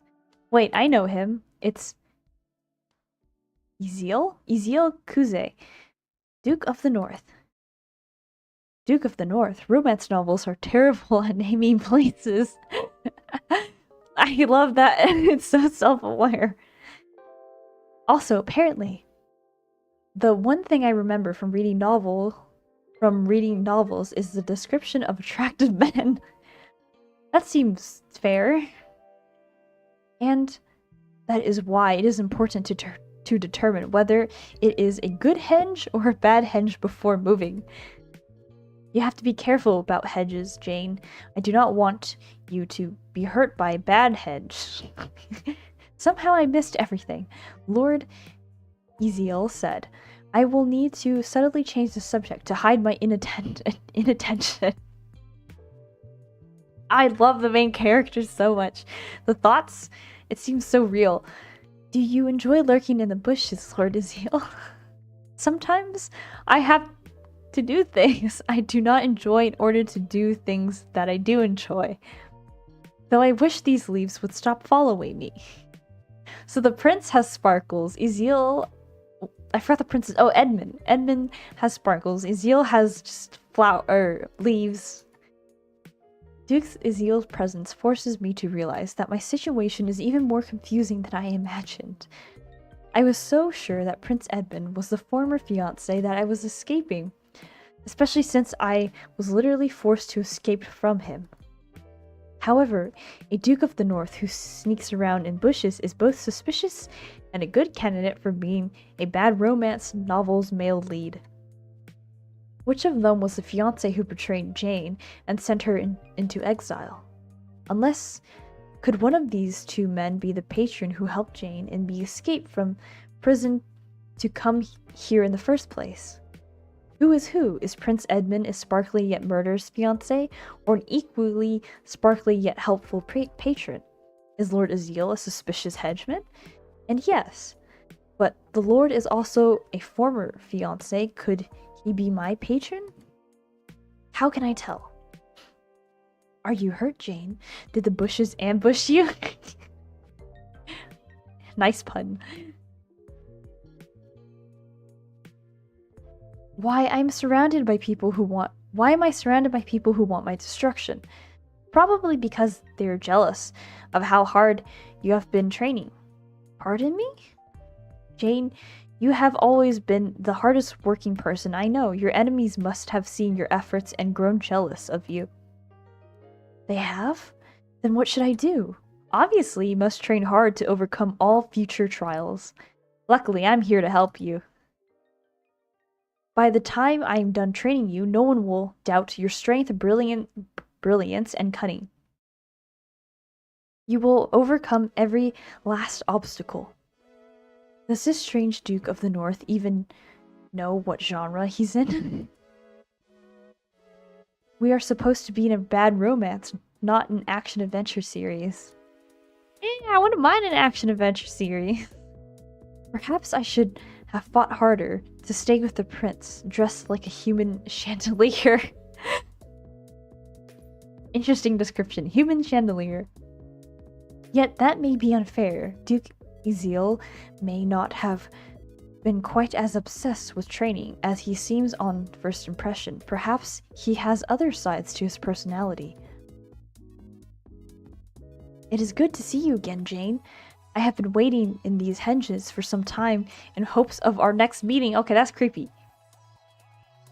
Well, at least he's not only interested in training and growing stronger, he's also obsessed with hedges. Having diverse interests is important. Yes, indeed it is. Yet this is still not helping me determine whether or not he is Lady Jane's fiancé and whether he is training her to survive, or whether he wishes her to die in some sort of training accident. Still, I do not remember any male leads in romance novels being so focused on hedges. Then, again, I do not remember any romance novels at all. Perhaps romance are mostly centered around hedge care? Unfortunately, I do not think the ominous voice is going to help me run anymore, so I have no easy way of leaving this situation. Oh. A choice. This is a bad choice. So should I answer this hedgeman, who could either be friend or foe? Love. Okay, I guess I'm clicking that. My mouse wouldn't let me not move. So you wish to know more about love. You seek me as your tutor. You trust in strangers and talking objects is noted. We have created a gallery that will provide you what you seek. You will be able to judge affection through writing portraits, moods, and numbers. After all, you love to see success in every form. Do you consider success to be bringing happiness or misery? Your pleasure is your choice. What story will you tell? Or what story will be told of you?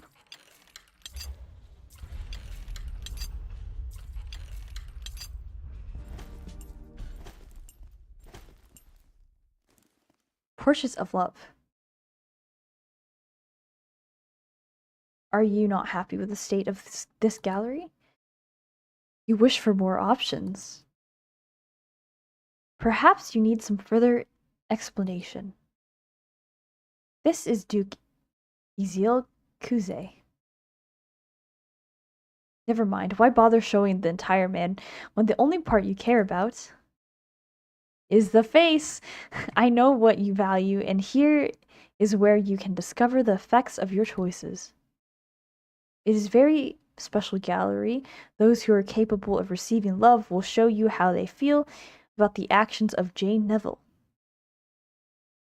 For instance, how do you think Duke Ezil feels right now about Jane's actions? Of course, Jane has not taken any actions yet. That's why the answer should be easy. Neutral. Duke Ezil feels neutral about Jane's non-existent actions towards him. Fine. Why don't we not see what happens if Jane performs an action that makes Duke... Why don't we not see? So when it's a bad action, that makes Duke Ezil feel happier. It's not any incredible difference. Can you not see the joy beaming from his face?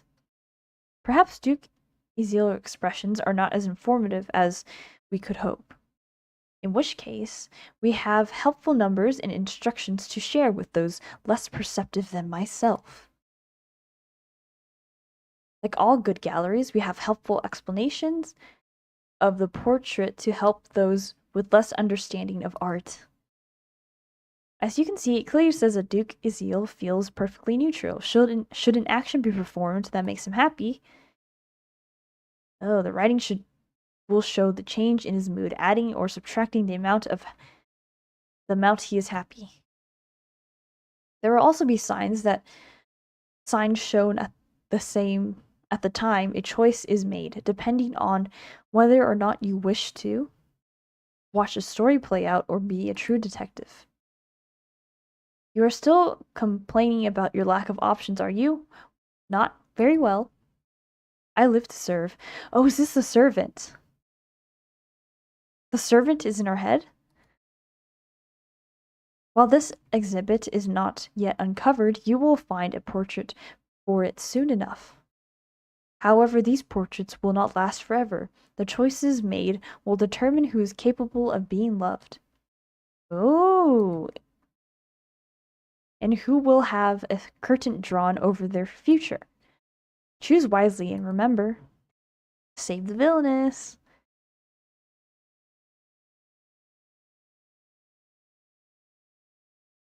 Oh.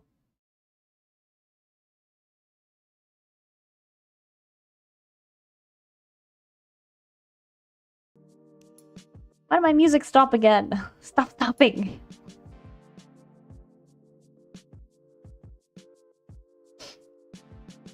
Okay. How should I answer this henchman who could either be a friend or foe? Okay, I'm gonna save this time. And I'm going to replace this.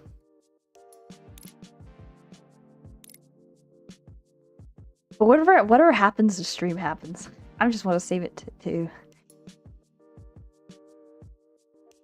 for next time, I guess. How do you plan to train me? How do you plan to prick me? Oh, should I go with this one? What do you mean prick? 1? Yeah, I was thinking 1 as well. Let's go with that one. Okay, that's a good answer, right? How do you plan to train me? Jane, I'm glad you are ready for training again after that has happened. We will work to show your speed, strength, and cunning to all around you. No one will dare doubt your abilities. Unfortunately, Duke Azil appears to be saying that I am surrounded by my enemies, and he's probably right. If that's the case, I really do need to train to get stronger. There are likely far too many people out to dismember me because of Lady Jane's villainous ways. I should thank Duke Azil for the excellent warning. Thank you, Duke Azil, for letting me know about this threat. I will try to become more difficult to dismember. I will try to become more difficult to dismember. Thank you. Perhaps that will prevent future blades from reaching me. Oh, if you have already had some blades pierce through you, it is all more important to practice dodging. Poke is like make fun of or picking up. Oh, prickle. Prick. I can't read. Prick.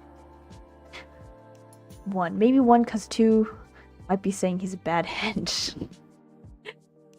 True. Obsessed with hedges. Perhaps. Or hedges. Obviously, my problem is that I have not spent enough time dodging. Do you know where I can find a tutor? I am more than willing to help you practice your skills, Jane. After all, I am very good at dodging and piercing.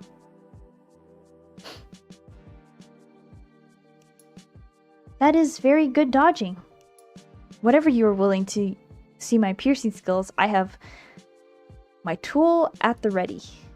But we should not yet talk about sheathing hard weapons with you or anyone else.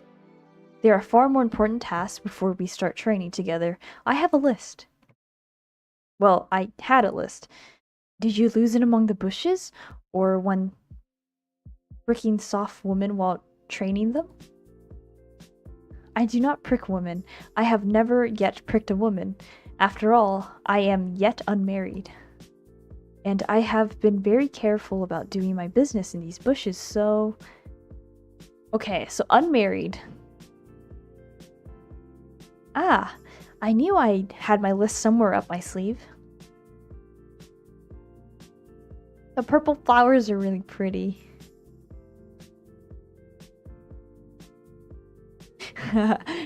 Three things in the list. Go to Jane's manor, find Jane, solve problems. Very interesting. As you see, there's only one step left. Duke Azil, I'm morbidly curious about what the solve problems part of this list means. Am I the problem you are solving? Are you here to help me? Okay, I'm gonna save again.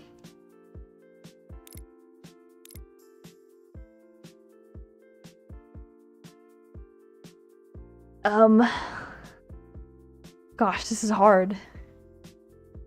I feel like maybe the first one? Am I the problem you are solving?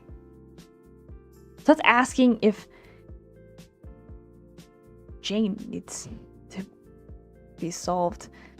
But I feel like are you here to help me works better. I'm gonna go with number 1. I hope that's right. No! It's okay, we can go back. Oh wait, no.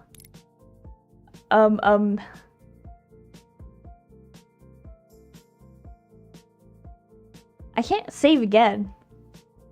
Okay, whatever. It is what it is. Are you here to help me? I assume people are interested in either helping or murdering me, so which one of those 2 options does your plan include? My plan is very simple. I'm here to follow the list. I do not see the word help on the list. So that means you are here for murder? I do not wish to doubt your reading skills, Jane, but I am clearly here to solve problems. Okay, so that's how Ezeal works. Very direct. Do those problems include murder or help? Duke Ezeal? Why would I help problems? I think I need a list of ways to treat a headache. Well, if you need help, I'm very good at making lists. I think it is important that my list be made accurate while you work on yours. Let us officially add you to the list. Uh-oh. Chain 3A. Yeah, I couldn't find how to like go back and restart. Or maybe it's history, but you know, for the first run, let's just go with whatever. Oh, the little axolotl's back. Now all we need to do is follow my list, and the troubles will be over very soon. I see. Load. Oh! Yeah, it's fine. I'm not gonna load it this time. We'll see what happens. I do not see. I think I'm more confused. I need to sneeze.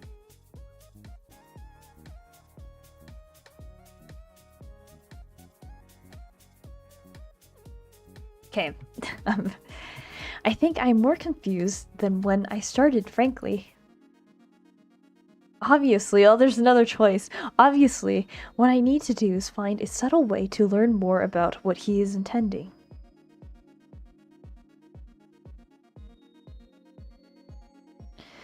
Your list is incomplete. I'm impressed by your plans. Or should I say I'm impressed by lists? Oh, this is not good. Oh.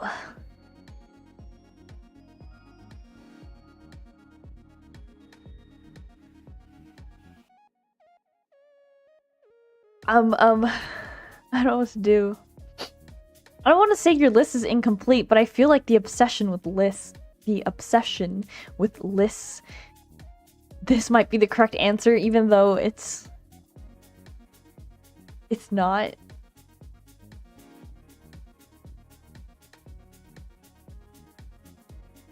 I'm just gonna go with this one then. Oh, that one works. Okay. I am impressed.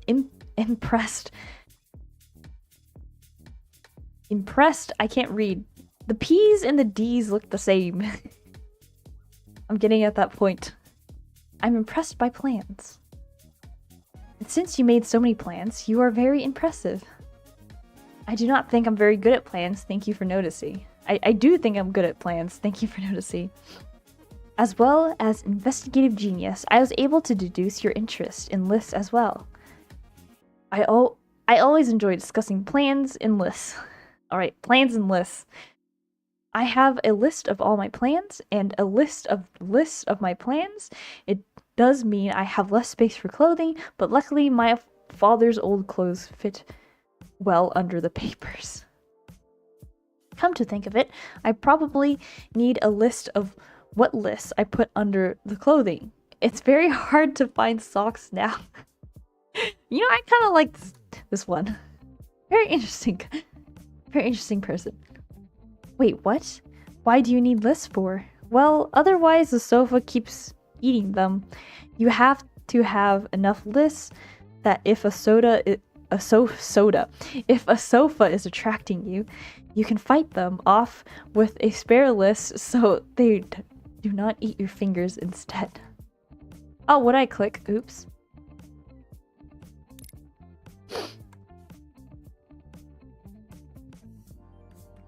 Okay, make sure not to get the list and the finger confused. My uncle made that mistake. That is why they call him the three-toed bald koozie. So somehow when he put out his finger instead of a list, he lost both his toes and his hair. No, but he lost the plan for keeping people from noticing his hair loss. I'm so glad you understand how important it is to plan for luxurious hair. Oh, I mean, his hair, to be fair, is beautiful. Luxurious hair needs a plan, alright. This is something important to remember. I am glad that you are smart enough to understand my plans, Jane. Look at my very complicated list and how much I have done. I went to your manor, found you, now I solve problems. It is a little more challenging to have you on the list as well, but I will find a way to make it work. Like that time we decided to learn how to do sword dancing. Sword dancing. Sword dancing? That's what I thought immediately. We trained in sword dancing? Do you not remember when we decided to learn sword dancing? Of course I do. How could I have forgotten that unforgettable time that we decided to learn sword dancing? Of course I do not. What kind of romance novel features sword dancing? I'm going to accidentally murder myself if he hands me a sword. How can I possibly pretend to be Jane Neville, who frankly seems more amazed by the minute? All I need to do is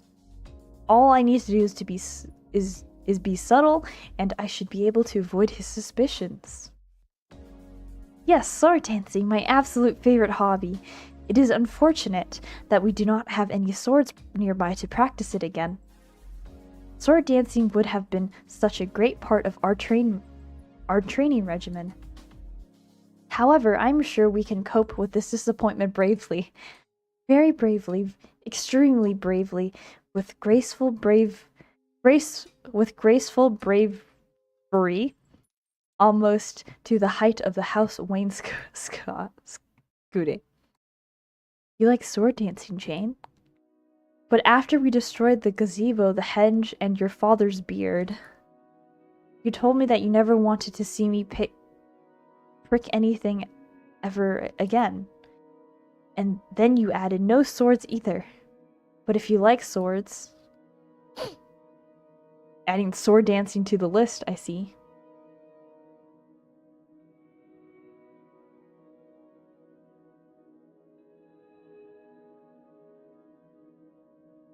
This will be very helpful for solving problems.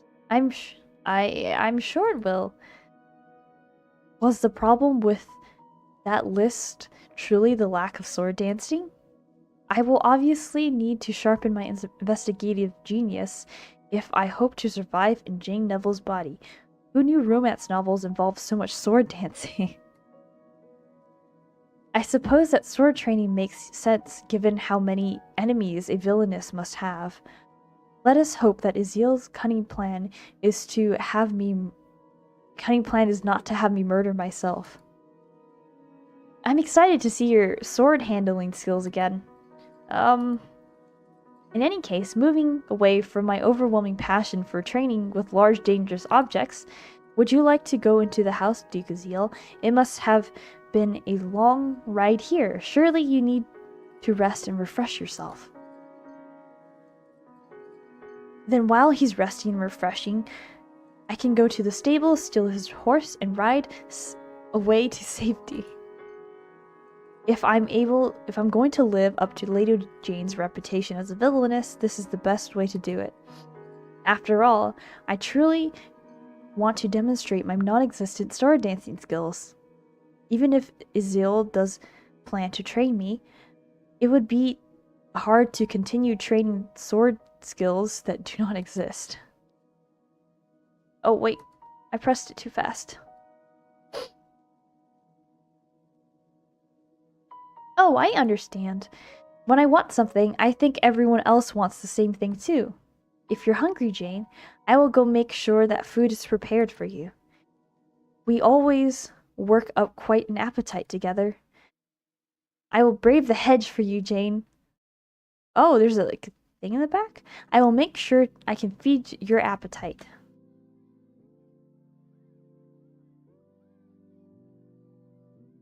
Very interesting. I do feel a bit sorry for Duke Azil. Azil since he keeps calling me Jane. He's very earnest and obviously not as subtle as I am. I wonder if his angelic face and sweet words hide something more sinister. Perhaps it is time to think things over. So far, I've seen 2 men in this estate. It makes sense that one of them would be Jane's fiancé and the other her patron. So, is the very relatable and very normal Azil Jane's helpful patron, or is he her cruel fiancé? How can I possibly tell, especially without letting these men know I do not remember Lady Jane's past? How can I tell without letting them know I am not Lady Jane? What will these men do if they realize I am not Lady Jane? I think I need to find a horse to steal. To the stables! I just need to find the stables first. Were the stables always at the end of this pathway? Never mind. If life makes it easier to steal a horse, you do not ask too many questions.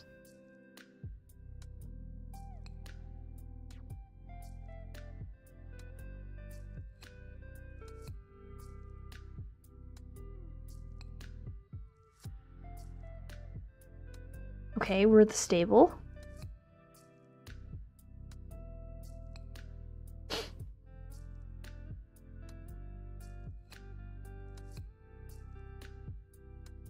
As we're looking around the stable right now.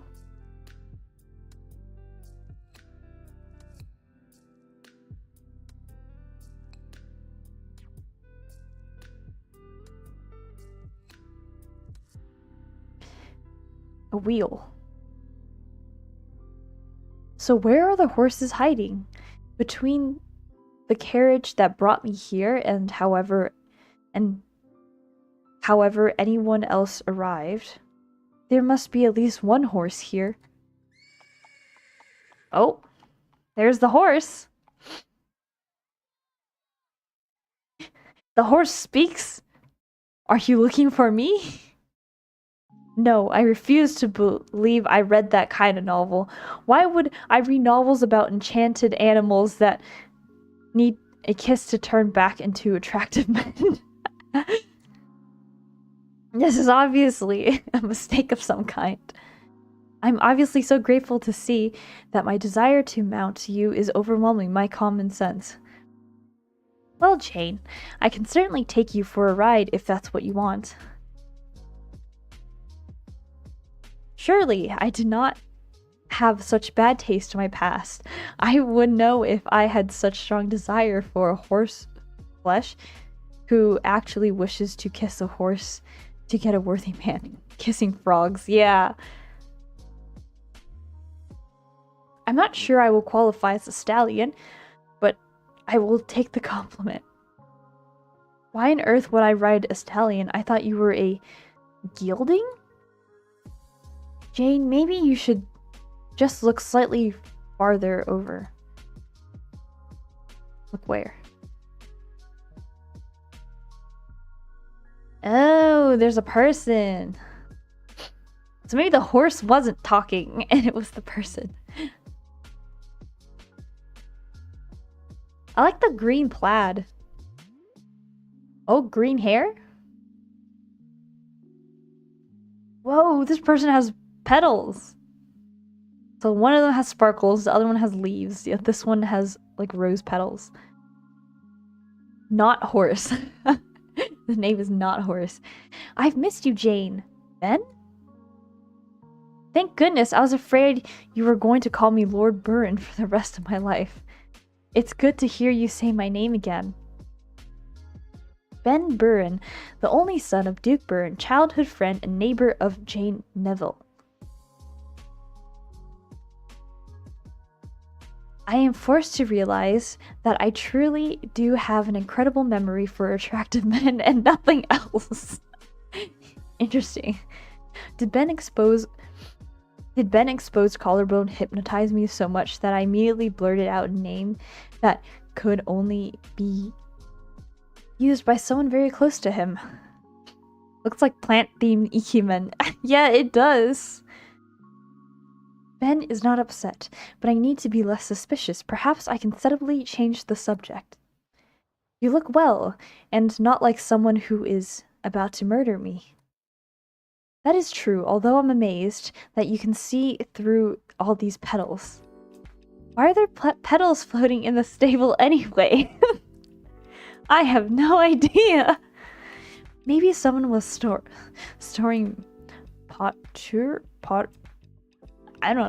potpourri in the rafts and the pockets fell off when you came here. Those scented flowers packets stink. Does that mean I am going to spend the rest of my life smelling like the inside of a drawer? Think of it this way, Ben. What other foul-smelling objects could be floating through the air in a stable?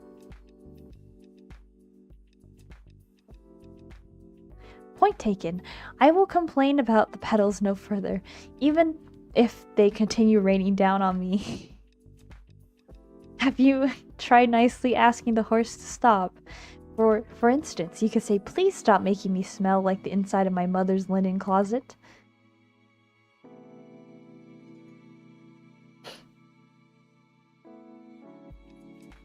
That's much better. Though the flower fall was too cruel a punishment for so small a sin. It was my fault you mistook me for a horse. Though I'm impressed that you managed to control these petals.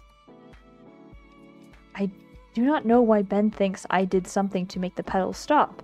Has he not tried asking the house for what he wants?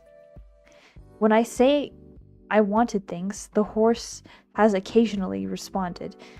The house, not the horse. The house has occasionally responded. I assume this is both because I ask for what I want and because it helps advance this terrible plot story. Still, if Ben has not learned how to work with the house, I might have an advantage over him.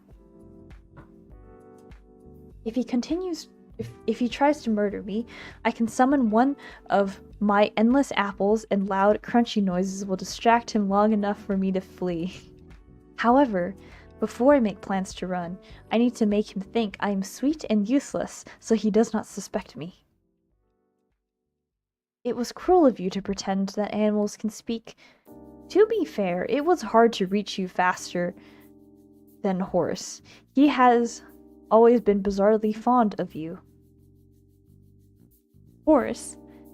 Oh no, Jane, you did not pretend you did. You do not get to pretend you did not name him. If I had to explain that name for 14 years, you cannot forget that you forced me to choose it. Well, he seems to like the name. That's because Horse is, as I said, bizarrely fond of you. I assume it is because you have something special to attract him, and I have one guess. What do you use to wash your hair? Horse is always eager to sample it. So Horse does not want to murder me. This might help me eventually. Horse also has better taste in women than Jane's former fiancé, who I still do not remember. Of course, Ben's presence complicates the question of who Jane's fiancé is, but that is a thought for later. Right now, I need to decide how friendly I want to be with the potpourri horseman, given who he might be in the story. Should I have not soaked my hair in oats? Do you train horses to find fleeing women? I don't feel like this would fit. You train horses to find fleeing women. Should I have soaked my hair in oats? Should I have not soaked my hair in oats? I'm gonna go with this one. Oh, okay, it's the good answer. Should I have not soaked my hair in oats? Your commitment to beauty standards and animal care is what I admire most about you.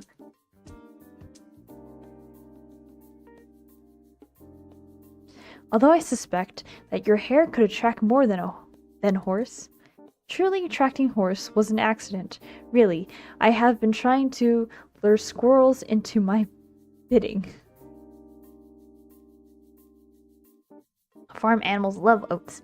Yeah, they do. Wait, why on earth would I want to lure squirrels to my bidding? Why on earth would you want to lure squirrels to your bidding?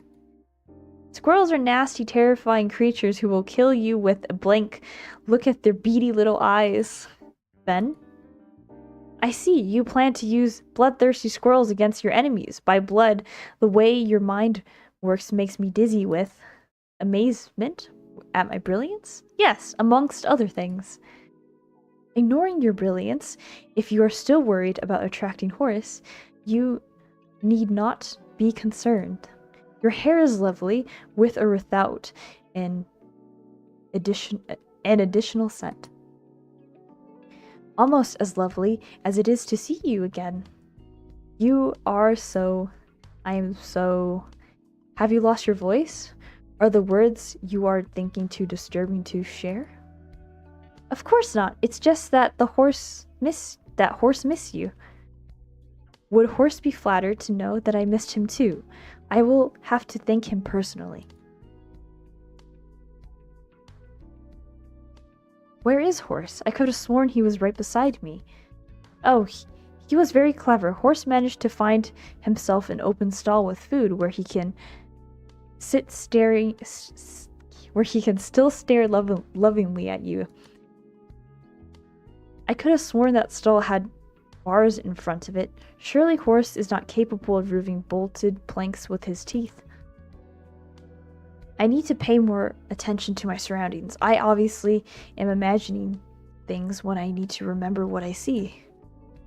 As it is, I need to be polite but distant with Ben until I remember more. It is important that I do not say anything that can be misinterpreted as cruel or cold. Yes.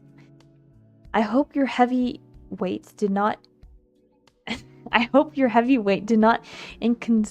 inconvenience poor Horse since you rode him all the way here. Nothing misinterpreted or cruel. Trust me, Jane. I did not inconvenience Horse in the least. Horse is very fond of my weight. Are you also fond of my inconvenient weight? Is this a threat? Is Ben threatening to squash me with his bulk or aim other parts of his body at me? Those collarbones qualify as dangerous weapons, and those bare forearms are also alarming. Look at how muscular and powerful they are. Surely there is some way to defeat Ben's cunning plan to overwhelm me with his body. Is the circus missing its clown? You have no idea how much I missed you. I kind of want to say this, but I'm not gonna. But I love that this is an option. That's hilarious. I mean, you could say this about me. Is a circus missing its clown? What? That was the not good option?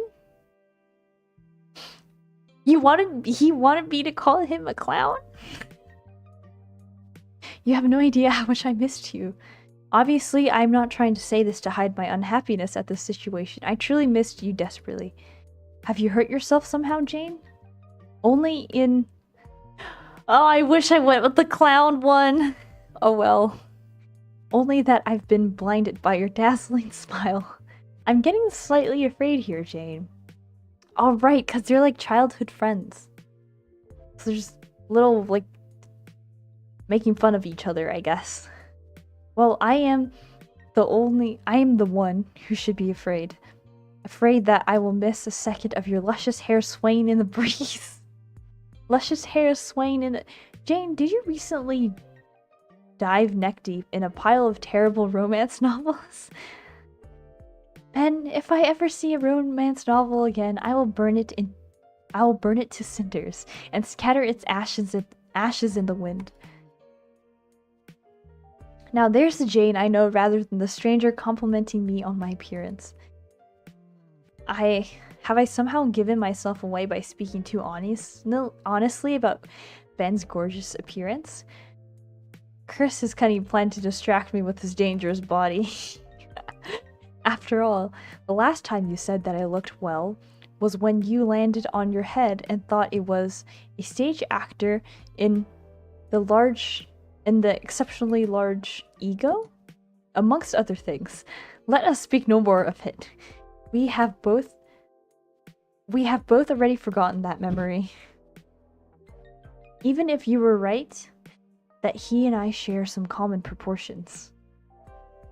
Did the actor also have a very large nose? Oh, Jane. Speaking of good proportions, I am glad that you found a slightly less used outfit to wear. It makes it much easier for us to frolic in this delightful estate that only appears to be partly on the verge of collapse. I'm impressed that you noticed my change in clothes. Does that mean Ben saw me in my previous outfit? This changes everything, because there are only a few people who could have seen me in that ragged dress. Still, is he possibly referring to some other outfit? I need to pay attention to what he says. Now that I'm living in this manner, as it beautifully falls apart around my ears, I need to dress appropriately. Does that mean your dress comes equipped with a shield for falling bricks? Bricks? What is wainscoting you should fear? It's the wainscoting you should fear. I was laughing. Ben, you need to breathe, as well as laugh. I remember Ben. Something in me knows him. I know that Jane grew up with him and spent countless hours in his company. I remember nearly nothing about Jane, but I remember Ben. So why am I so afraid to trust him? I need to see if I can get an actual non-joking answer from him. Ben, are you not here to judge my fashion choices? So why are you here? Jane, you wound me. I've always have time for your fashion choices. If vtuberen will not let me wear a lace-covered gown, then who but you could model it for me? I see. Why your father would object. If you continue to show as much skin as you do, the lace would have been attached to your flesh. So you can understand why I urgently needed to see you? I actually do not. Why are you here, Ben? Where else would I be? I will always race to be by your side whenever you need me. So you had decided that I needed you? I had hoped you needed me. Once I've settled Horace, we need to speak seriously. I have never ridden as hard, as fast as I did today. Once Horace is well, we need time to discuss all that has happened. Preferably over a cup of tea, assuming, of course, that the tea in the manor is not as decayed as literally everything else here. Well, I could eat the apples, so hopefully the tea will be fine. Maybe I can impress Ben with my courage or knowledge of the house? Oh no, this one's so hard. I don't know what to say. Ben was a bit hard to read at first. What do you think, chat? What should I say? No need for tea, I have apples. I'm not afraid of tea.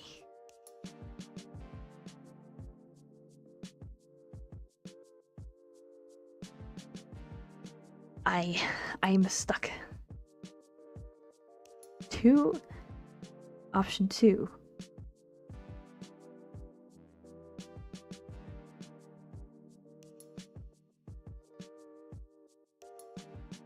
No need for tea, I have apples. I'm not afraid of tea.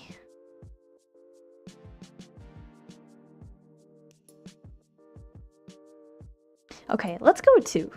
I can't tell. I'm like stuck between both. Oh, I'm not afraid of tea. I'm glad you were willing to risk potential poisoning to spend time with me. I'm flattered beyond belief. Yes, I am very brave and do not already know that the tea will be perfectly safe to drink. Well, you will get a chance to show your bravery soon enough. If I do not intend the horse, if I do not intend to horse immediately. What do you mean? Does he need a new track? I think I saw some saddles off to the side. I will check their condition. Some of these might actually be useful if you can ignore the strange length of the stirrups. Why does Ben look so concerned?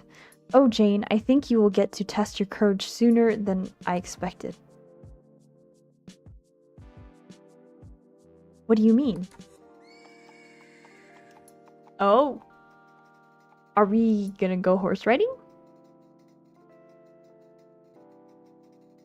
I knew a horse would not be able to resist the smell of your hair for long. I've always wished to be showered with spittle from a horse's mouth. Oh, yeah, spit from a horse's mouth?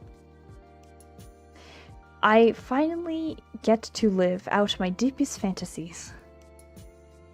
I hope I can help you revisit your fantasies slightly. However, I will need to settle horse again before we can speak. Yes, after you care for horse, come to the manor. Make sure to stable horse first. I do not want to have tea mixed with horse spittle. It is obvious we have a lot to discuss. I think I will take horse for a quick ride because he's too worked up to immediately put him in the stall. You seem to understand him very well. Take him for a good ride. Just know that I will waste no time taking the best tea desserts for myself.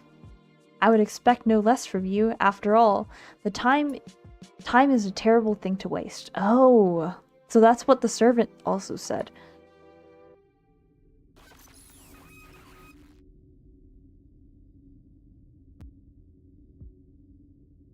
The voice.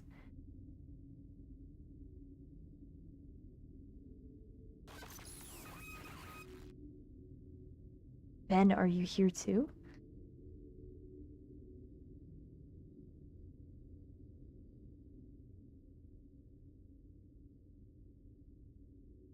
Oh no, oh no. I need to go wash my hair now. I told you that the scent is not. See you for the tea.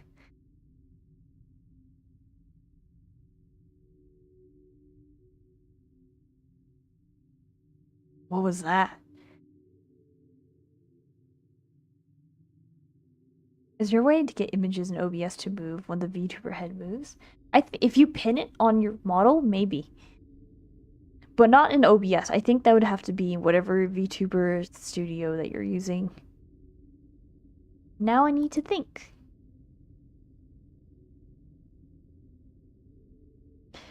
By the blood, what happened during those final moments with Ben? The stable's gone. There's a shadow. Uh-oh. We were having a perfectly pleasant, hospital-soaked conversation, then all of a sudden... My head began to ache. I heard Ben's voice say, "Time is a terrible thing to waste," in an oddly distorted voice. What is that shadow? That is not even the worst of it. Immediately after Ben spoke, I heard my voice say, "Ben, are you here too?" Are we gonna die? What is this? I don't even know who that is. Actually, that is not my voice. Was it? It was the voice of actual Jane Neville, the villainess who should be trying to survive this terrible story. Unfortunately, the villainess could not just tell me what Ben had planned. Lady Jane said, "Ben, are you here to..." But what was Ben doing? But what was Ben here to do? Help me? Murder me? Serenade me with a song about horses' eating habits? Oh my gosh. The heck is that? I'm scared. Are you sure those are the only things Ben might do? Oh, you again. Well, it seems as if you could use a sympathetic ear and perhaps some other assistance. Why? I don't like that thing. Stop. I thought you had planned to leave me forever to make my own choices that I would regret forever. I'm not sure what exactly I said, but I'm not making your choices for you. I'm here to listen.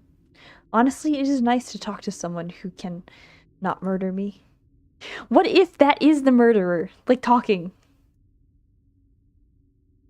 Even if the only reason you cannot murder me is because you do not appear to have a body and have sworn to no longer control mine. If you could stop reminding me that literally everything and everyone else here can murder me, we would get along very well.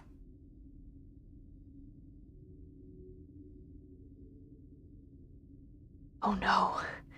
Oh no, I will avoid providing more warnings for now. I am more interested in your thoughts. I have so many thoughts. This is bad. I don't want to continue. I'm scared.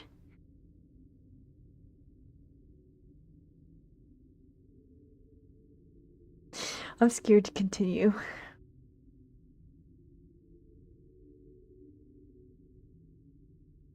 For one, I thought I understood what is happening with Ben until I heard both his voice and my voice in my head. Now I have to worry about Ben being the male lead. This is despite the fact that childhood friends are supposed to be loving, but ultimately disposable in terrible romance novels. I heard those voices. I was convinced that the childhood friend could never win over the heroine. Thus, Ben could never be the former fiancé who betrayed Lady Jane.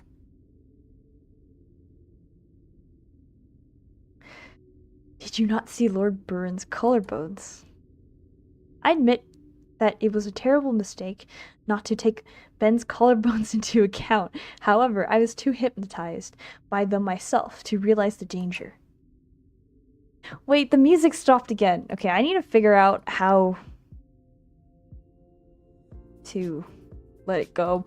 I think it's so silent, and then I just see the death thing going. And it's terrifying. So you realize Ben Byrne is a potential danger to you? Well, no, because the situation is even more confusing than it was before my vision. According to what I understand, there should be 2 men involved in this story. One of those men should be the fiancé who betrayed me. and others should be the patron who saved me. As for who Ben is, Ben, are you here too, could be followed by help me or harm me, so he could fit either of these roles.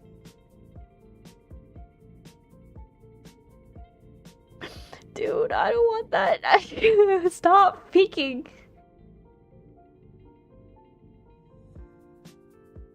So will it be easy to determine which role Ben Burren fits? But that's not the problem. Ben, the childhood friend, is not the only man in this manner. It could... I also met Emmett, the Crown Prince, and Ezil, the Duke of the North. So now I must deal with 3 men and 2 roles. It seems like a very confusing math problem. I feel like this is more confusing than a math problem. Yes, especially since I have no idea why I have a 3rd wildcard here. I do not even know which man is my patron and which is my fiancé. So, what I am supposed to do with the 3rd? Make him my henge trimmer? It seems as though you could use a guide who could help you. Are you volunteering for the role? I am always willing to give you a nudge in the proper direction. Does this nudge involve taking control of my body as you did when you made me run from Prince Edmund? Would you not have run from him anyway? Perhaps I would have, perhaps I would not. Either way, the choice should have been mine. Why should it matter if the choice is yours or mine, if the choices are the same? Ooh, that's a good question. The person making the choice matters most of all. If I must live through a wretched story that seems determined to torture me, I need to control my own destiny. Even if you mean well, even if you are trying to help me, even if you are right, I must be the person who controls my fate. I do not understand when I made you run. When I made you run, you called it a terrible choice, yet you believe it was a good choice when you ran on your own. Well, yes, I'm perfectly capable of making terrible choices on my own. I never denied that. Sometimes the choices I make will be terrible or will seem terrible to someone like you. But they're still my choices. This is my life. I'm risking. What happens to me must be my responsibility. Bro, what is that? Stop! I'm scared. So, would you rather do something foolish on your own than something wise under my direction? I'm afraid I do not understand. Look, it seems as if you wish to help me. Goodness knows might be the one... Okay, look, it seems as if you wish to help me. Goodness knows might be the only one. However, you can help me by respecting that I would rather bet my life on my own investigative genius than someone else's puppet. I will take responsibility for my own actions and for my fate. However, I will always be grateful for your wise suggestions and advice. What is this? Girl, run! You gotta run! Does that mean I can still send you ominous warnings once in a while? As long as they are the most ominous warnings. That seems fair. Beware of strangers bearing bushes. And that person had like a knife, like a sword or something. Now that was a good warning. I'm ready to proceed somewhere.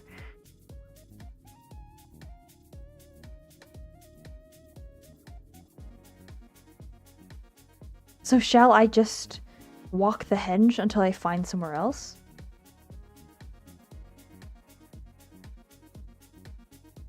That looks like a good place as any. Hopefully I shall eventually find some food that is not apples on my journey.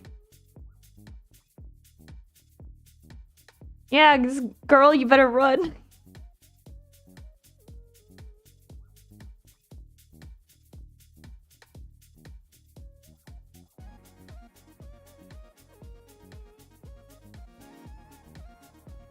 The music is so happy, but what is going on?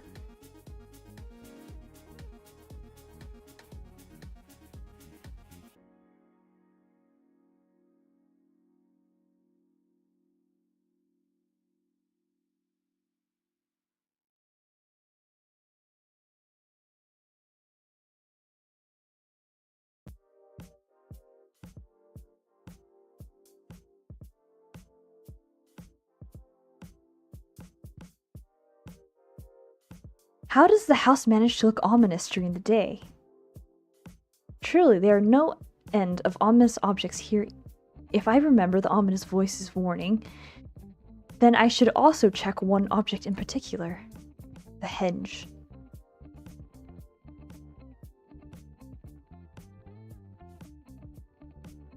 Are you a naughty bush?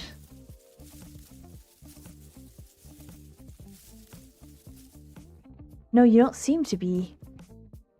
You don't seem to be carried by a stranger. You seem to be an ordinary boxwood bush. Still, that does not mean you cannot be naughty. I will keep my eye out on you. I do not think I'm very naughty. Nobody thinks they're naughty.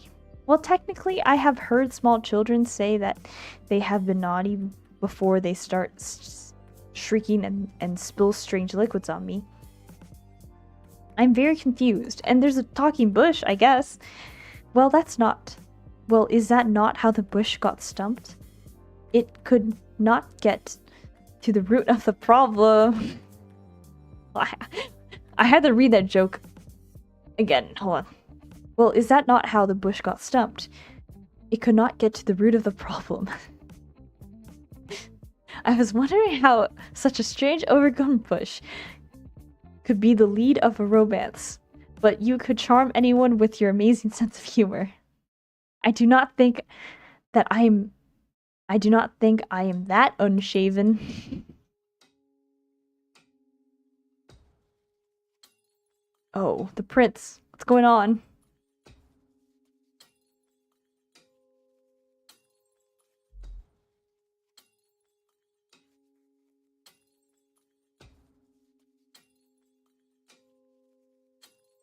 Oh, is it lagging? It's lagging a little bit. Glitching. The sparkly prince.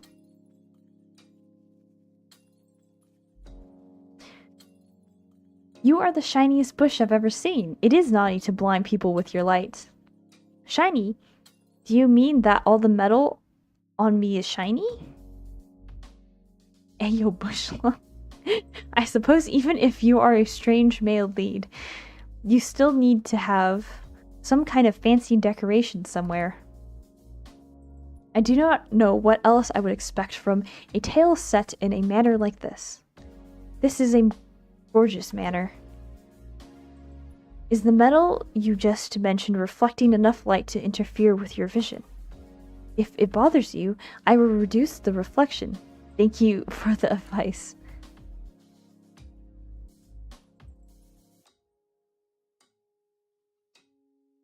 Prince Edmund. I called the crown prince of Carcosa a naughty bush after previously running away from him. Even if he was not already planning to murder me, surely now he wants me dead. Please, Jane, could you call me Edmund again? Are the men in this novel very cunning, or very strangely unbothered by insults? All the better for me. I just need to handle this situation very subtly, and there will not be any problems. Hello, Edmund. I was definitely not at all concerned that you were going to murder me on the spot. I am happy to call you by the name I definitely remember calling you, Edmund. Hello, Jane. I too am misbehaving very normally. I am not at all nervous about seeing you again. I also definitely did not crouch down in a bush to be able to look you in the eye. It was perfectly normal for us to stare at one another through a bush for a long period of time. Bushes are very interesting. Absolutely. There is nothing like a lush bush to make someone want to stare and sink their face into it, like we did. This is going very well. Still, I will have to be careful because Edmund seems to be nearly as subtle as I am. So Edmund, we have something... We have somehow met again. We have somehow met yet again. Is there a reason you could have come to see me? I have many reasons. Too many reasons to speak of right now, Jane. At least not before we have some tea. Anyway, in happier news, you look very healthy, Jane. Not as though you plan to run from me. I'm definitely not planning to run. I'm definitely planning to run. Just not in front of someone who could easily have me beheaded. I see the guillotine enough in my dreams. Guillotine? I did not need to see it in reality. After all, royalty can be very unstable. I am not sure why I know that, but it feels true to me.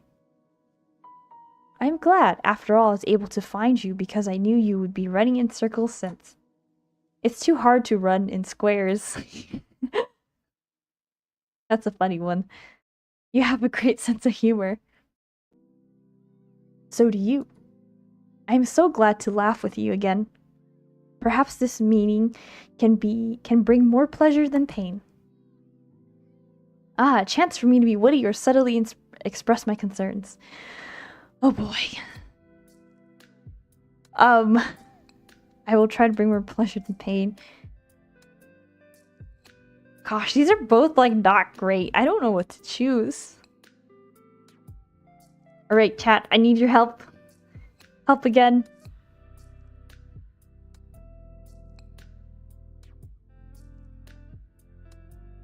Which one should I go? 1 or 2? This one is so direct, but this one's also kind of... I guess maybe this is joking. I might go for the second.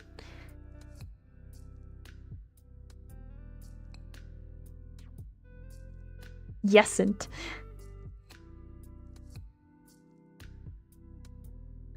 Well, 1 sounds reasonable, but I feel like that might be too straightforward.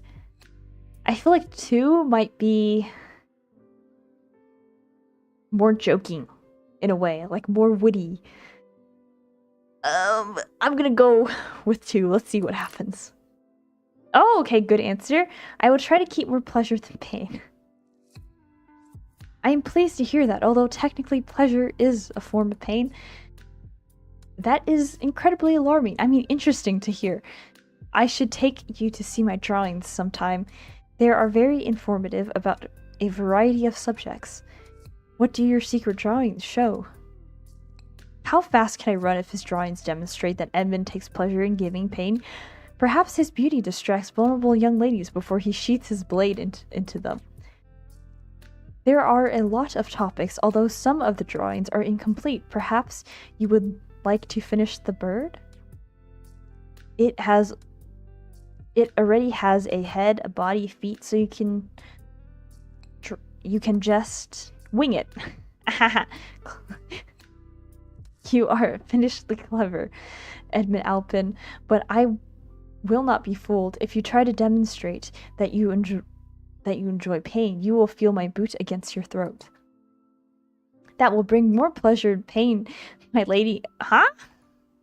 What do you mean? Are you saying that I do not have the strength to mount you effectively? Just that having you on top of me is always a pain. No. What? I really like hardwood. Did you know how much of it there is on the estate? Pardon me? I was able to get a much better look at how unusual the designs of the manor were when I was trapped in the entrance of this place. Trapped? What do you mean? I tried to follow after you when you left, but the door closed and then locked behind you. On the positive side, by the time I was able to exit, I had memorized the design of the wainscoting. It is an interesting pattern. Did you know that there is wainscoting on the ceiling?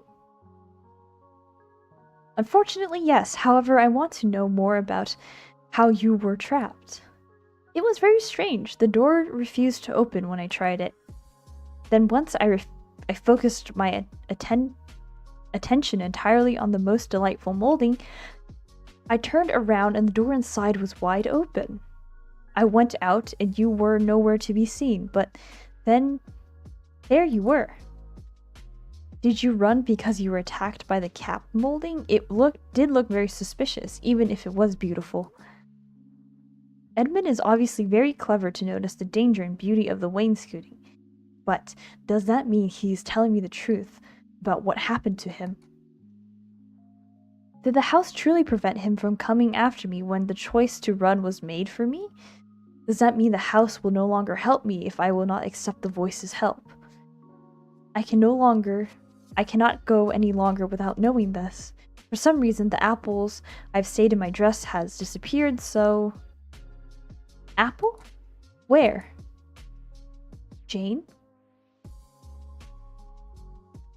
I need an apple. I could see if there's some in the pantry in the manor. No need. The house still loves me. I'm very interested in hearing more about your thoughts on this house and how you managed to conceal an apple in that dress. What's going on? I'm so confused. My thoughts on the house? Yes, the manor does not seem to be using the design I had suggested, so I was wondering if you knew any good areas to visit. I have always enjoyed our debates about architecture. Well, that was because you enjoyed seeing me get so excited that I jumped higher than a horse. Because a house cannot jump. Alright. I am going to enjoy spending time with you, Jane. Edmund plans to spend time with me here. Why? I need to find more information. Okay. Where do I go? Are you here to solve mysteries, or are you here to stop my evil? I don't know what to pick.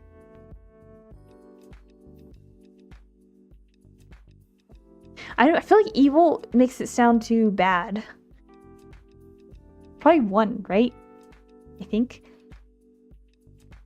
I'll go one. Okay. Are you here to solve mysteries? After all, what could have been more mysterious than who was trying to kill Lady Jane Neville? Though how the house has an endless supply of apples is also very suspicious. Perhaps Edmund is here to solve mysteries about myself or the house. Oh, I understand. Edmund has already proven he is cunning and clever. Perhaps he is also an investigative genius. Perhaps Edmund is even the patron who saved me because he needed another investigative genius to solve these mysteries. Be honest, Edmund. Are you here to solve mysteries or to investigate the dangers of wainscoting? Jane, you're as brilliant as ever. How did you know that I was here to solve mysteries and destroy problems? Nobody understands subtlety like I do. I need to sneeze. Hold on.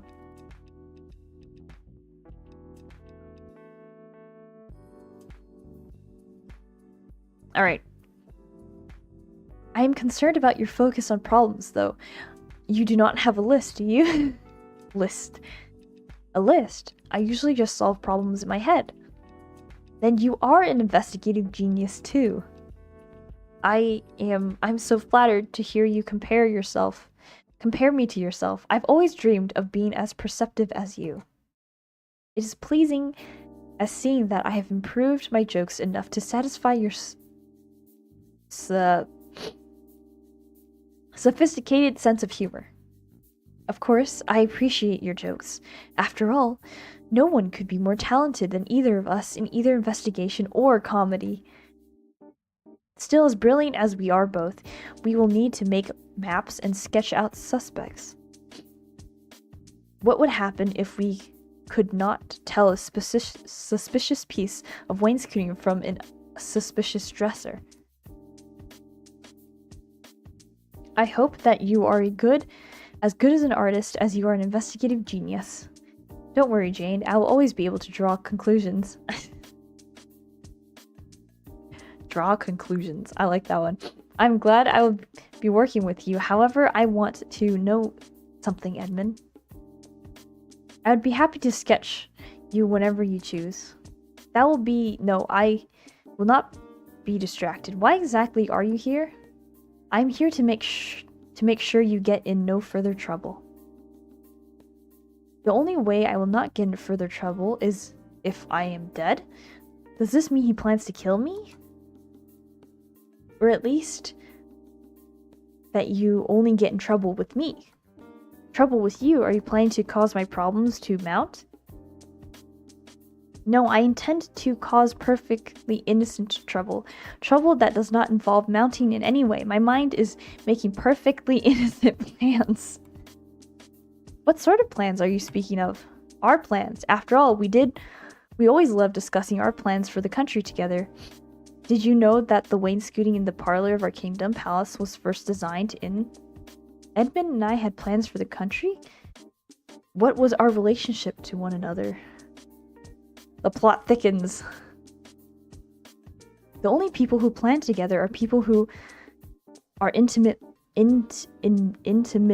involved. Was I his investigative genius? Did I serve as an aide to the crown? Was he my fiance? I can't read. Jane, are you alright? You seem lost in thought. Pardon me? Forgive me, but have you forgotten our past plans? Did your time in prison harm your memory? Edmund knows we were in prison. Edmund knows I was in prison! That's exactly what I thought. This is an alarming thought for later, but I have an even more alarming immediate concern. I cannot let anyone know I do not remember this terrible story, or even more importantly, that I am not actually Jane Neville. Edmund must never realize that I am not Lady Jane, that he once knew. He and the other men might not end up pricking me with their swords if they learn I am not the woman they want me to be. How can I subtly distract Edmund from his suspicions? Oh no, it's another question.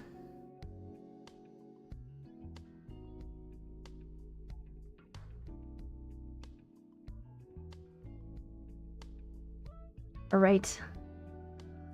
What do I do? Okay, you know, I am gonna save this time.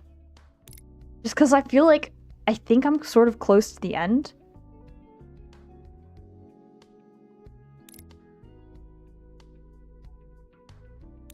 Alright, chat, you're gonna decide for me this time. I don't know what to do.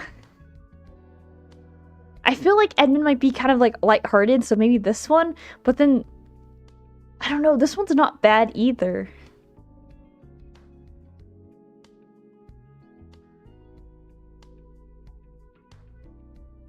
If not, I'll close my eyes and pick one.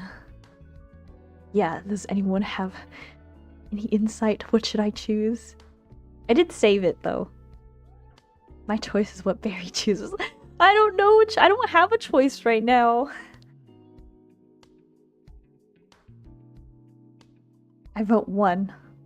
Alright, we'll go with 1. Oh, that's the right one! Our plans make me dizzy with joy. They do? I am lightheaded at the very thought of our many, no doubt amazing plans that I will definitely remember and do not fear at all. So, you would be happy to draft that 37-page report on the condition of linen in the poorest communities of Carosa? Of course, I love reports and linen. Oh, I love neither reports nor linen. Jane Neville was brave beyond my understanding if she was willing to wear coarse linen and write about the experience. And then once we have crept out of the dark alleyway and avoided potential death, we can... What? Once the squirrels get involved, they will be able to resist supporting our demands, since we can no longer count on the... What? When you swing down into the royal audience chamber with the children singing behind you. I know you can avoid the shadow guard and their deadly poisons because we practice. Edmund? Yes? Edmund, I think it is best I keep track of which plans we should be following. I'm dizzy with delight in the thought of revising them. Will this make Edmund angry? Will he pull off his well-polished blade to prick me now? Even if it angers Edmund, I will not allow a plan that involves both singing children and squirrels. I am so glad, Jane. I'm very glad, so grateful. I have missed. I will follow any plans you have, Jane. Any plans at all. Are you sure about that, Edmund? After all, if you do not understand one of my plans, we might not be able to use it. I might need to explain it. Alright. Plans or X-plans, I'm happy to follow your lead, Jane. As you should. Are you sure we cannot use the No. The squirrel? What are you gonna use a squirrel for?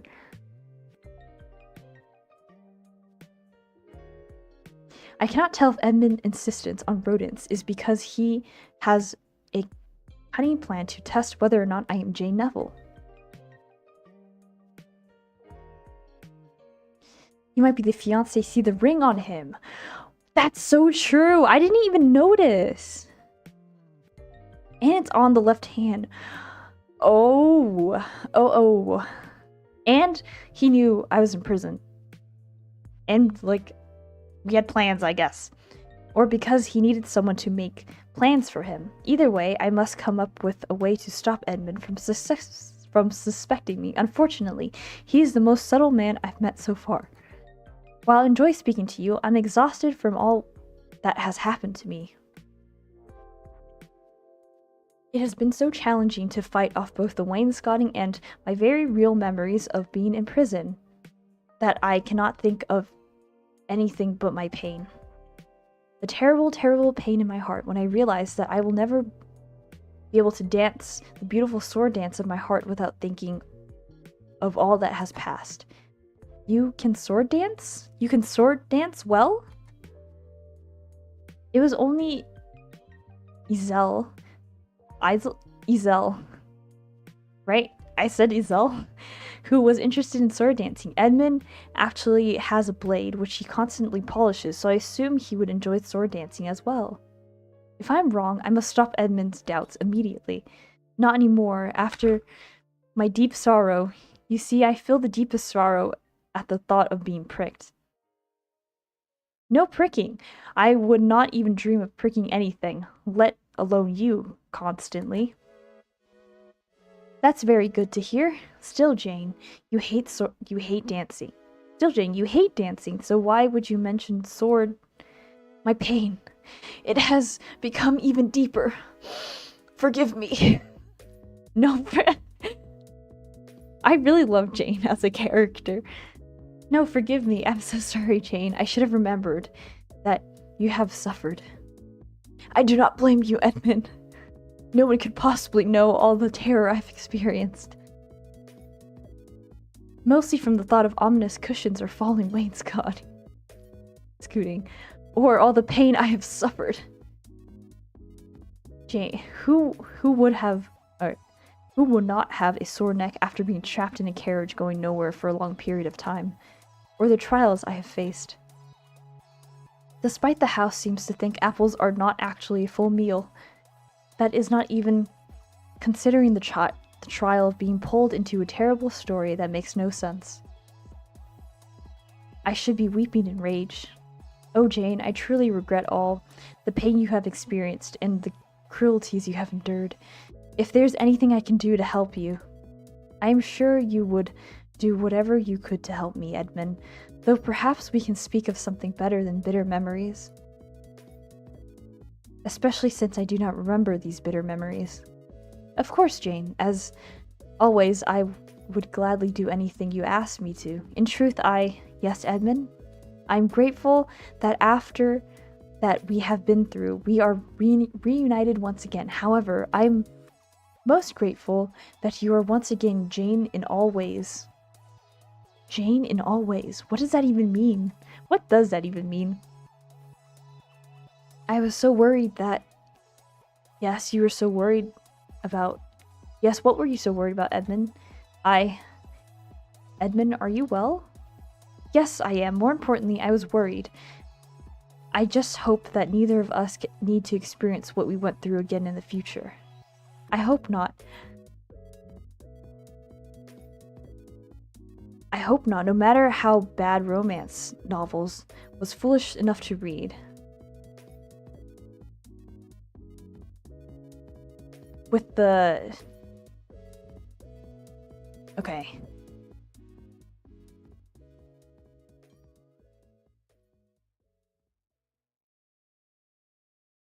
Bad romance not.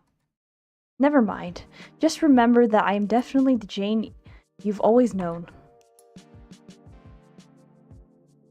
How could Edmund not be conceived by my incredible display of subtlety? Now is my chance to be even more subtle and convince him to help me leave this house. If you like the Jane who you knew I most definitely am, I have an even better suggestion.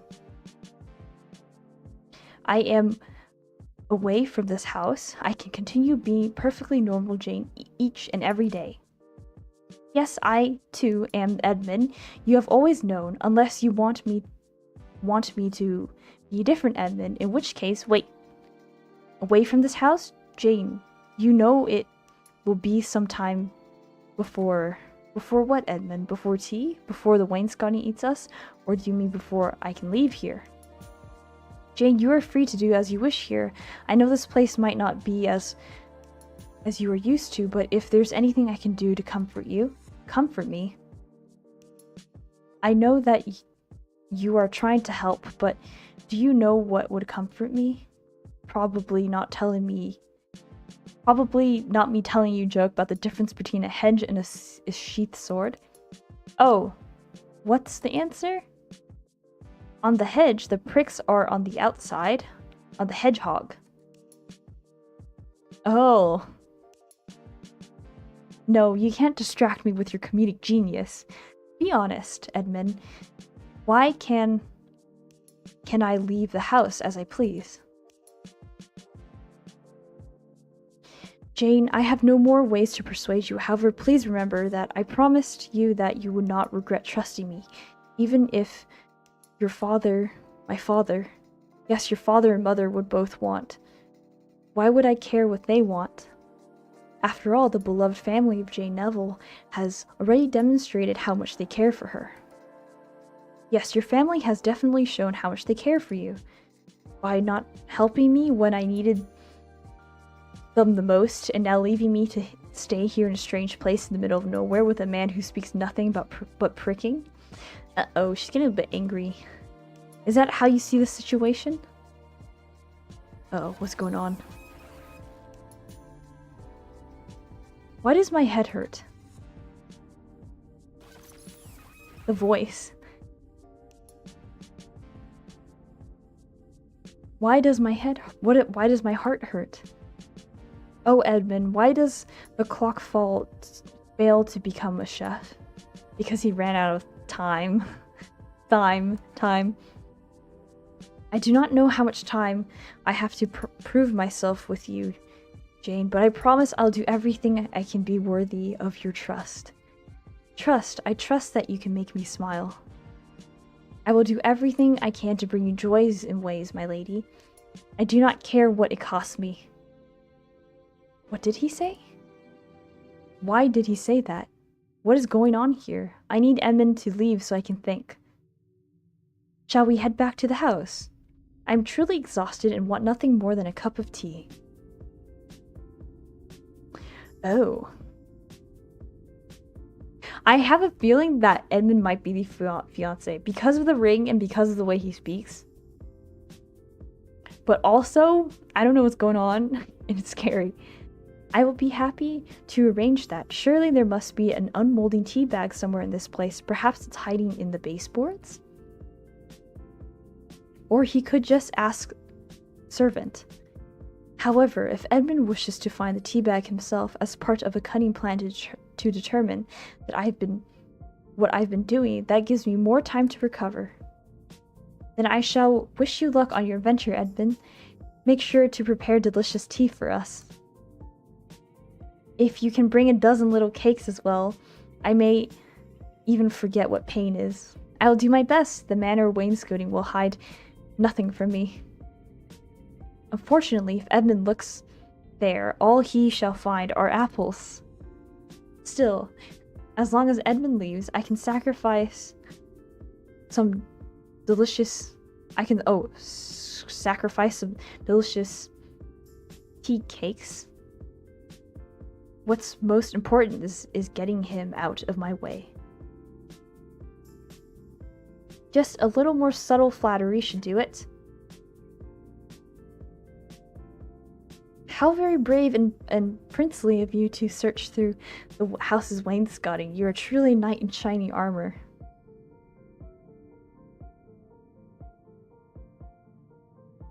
All those lovable maidens must adore a prince who can fetch some tea. I am not so sure about that, Jane.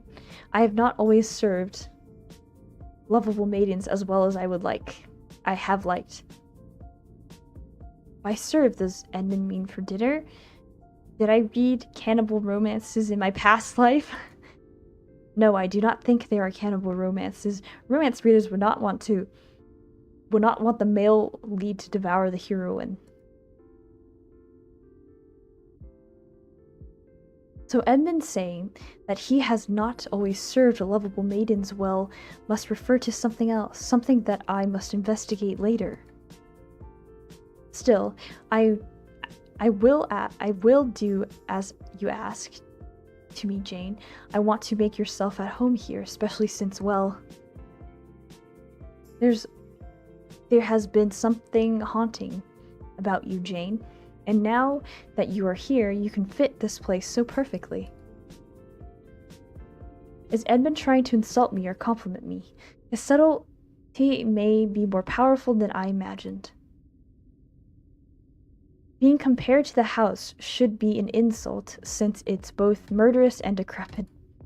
On the other hand, Edmund appears to think the house is beautiful. He even complimented the molding. Perhaps he's attracted to houses? I need to figure out how hairy, horse-like, or house-like the heroine is. Perhaps that might prove another clue for who the male lead of this novel. You look exhausted, Jane. Let me brave this house for you. I will find the little cakes of your dreams. Oh, the door's opening. Little cakes, here I come.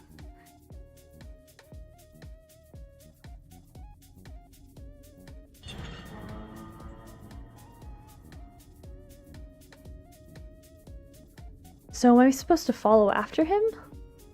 I thought you wished for a moment to think. Oh, is it time for one of our chats again? Did you not wish to speak with me? I thought you welcomed our conversations. It is pleasant to speak with you when you're not reminding me of my imminent doom. However, we did not speak all that long ago. Does that mean you are here with an ominous warning? You are very good at ominous warnings. No. Is it a cryptic message? I am already so confused that a cryptic message would not upset me further, so provide the message. Fine, I might have been curious about your thoughts. My thoughts? Are you curious about whether I've found even more murderous objects or any more ominous revelations? I do think I should be wary of the naughty bush. Who do you find the most attractive? What? Who do you find the most attractive? What? Why is the world going dark? Oh no! Alright, chat, hurry up. There's a timer. I'm just gonna click one. The timer's running out. I clicked Ben. Sorry, everyone else. Ben? Do you believe that a childhood friend is a nice, safe choice for attraction? There's nothing nice about these collarbones. Have you seen how sharp they are? Besides, Ben's forearms alone are enough to hypnotize even the strongest of fools. Do you see how his chest moved when he laughed? What is this? I know. The eyebrows. So, are you actually attracted to Ben? Wait, is he gonna ask me a question? Okay, before I move on, what should I say? Yes or no? Because it went the timer. It went by too fast.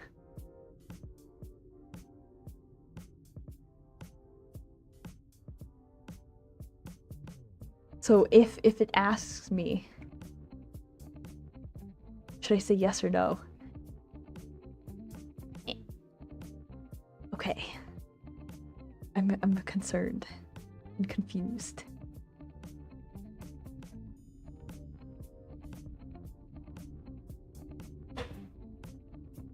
No, chat, don't leave me. All right. Should I just keep going? I'm gonna keep going.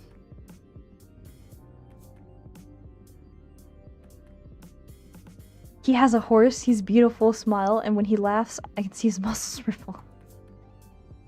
I did not expect you to be so self-aware of your own desires. Oh, it didn't even ask me. I was gonna be like, I was thinking maybe you might have asked me if I was actually and allowed me to choose again. But I guess that's not the case.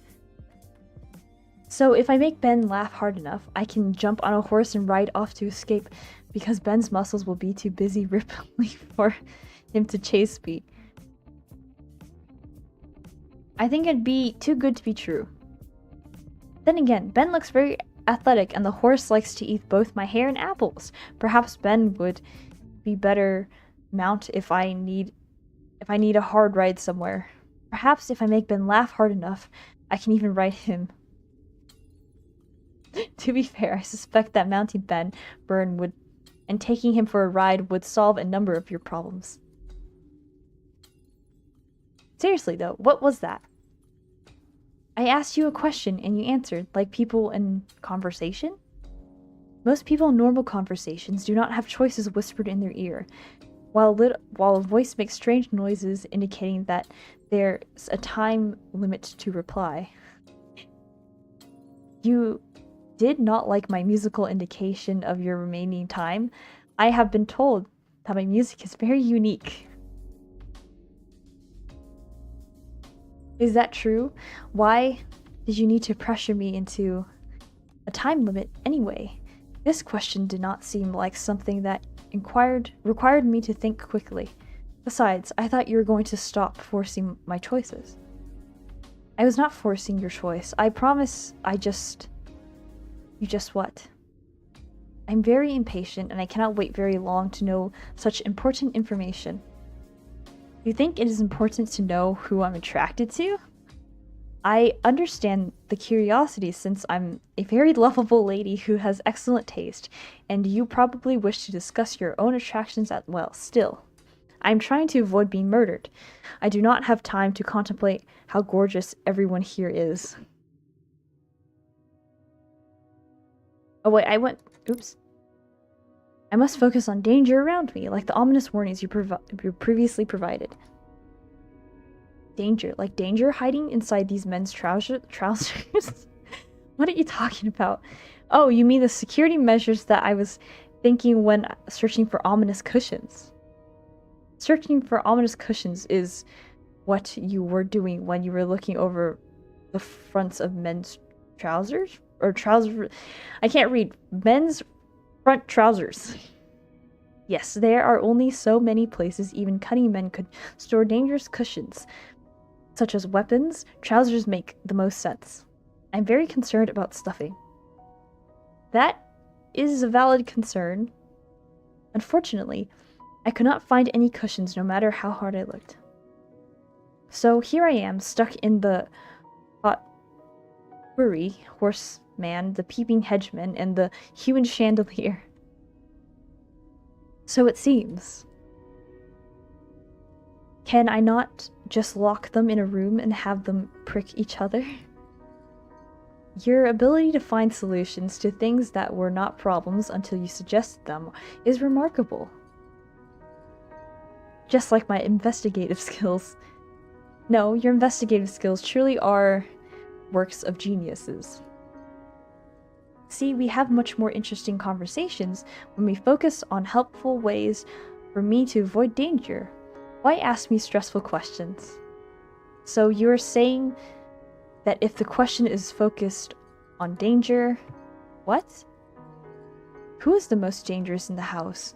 Oh, okay. It's gonna ask me who's the most dangerous. Chat, you have to help me pick. So put your answers in first. Is it the hedgeman, the horse guy, or the prince? And hello!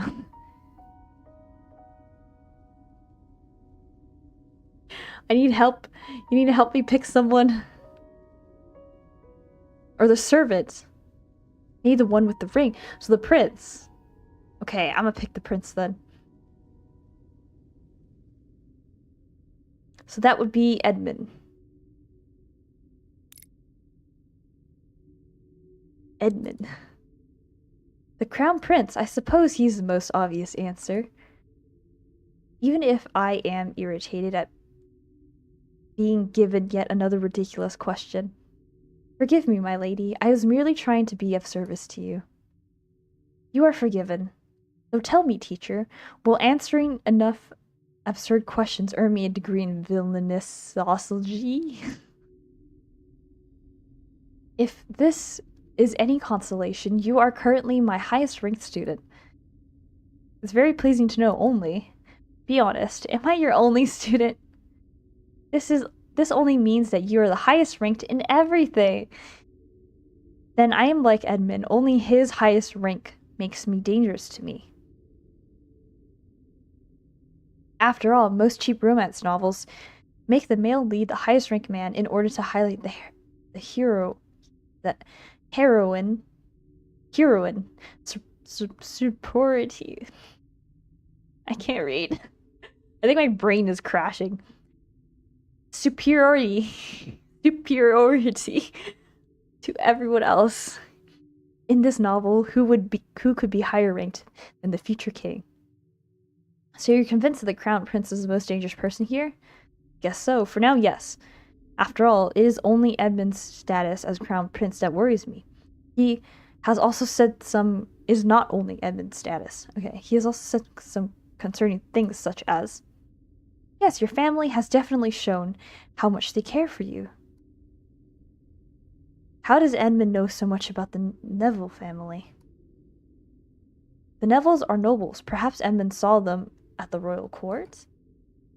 Perhaps, but if that's the case, how would Edmund know that the Nevilles feel about their daughter, especially after they abandoned her in prison?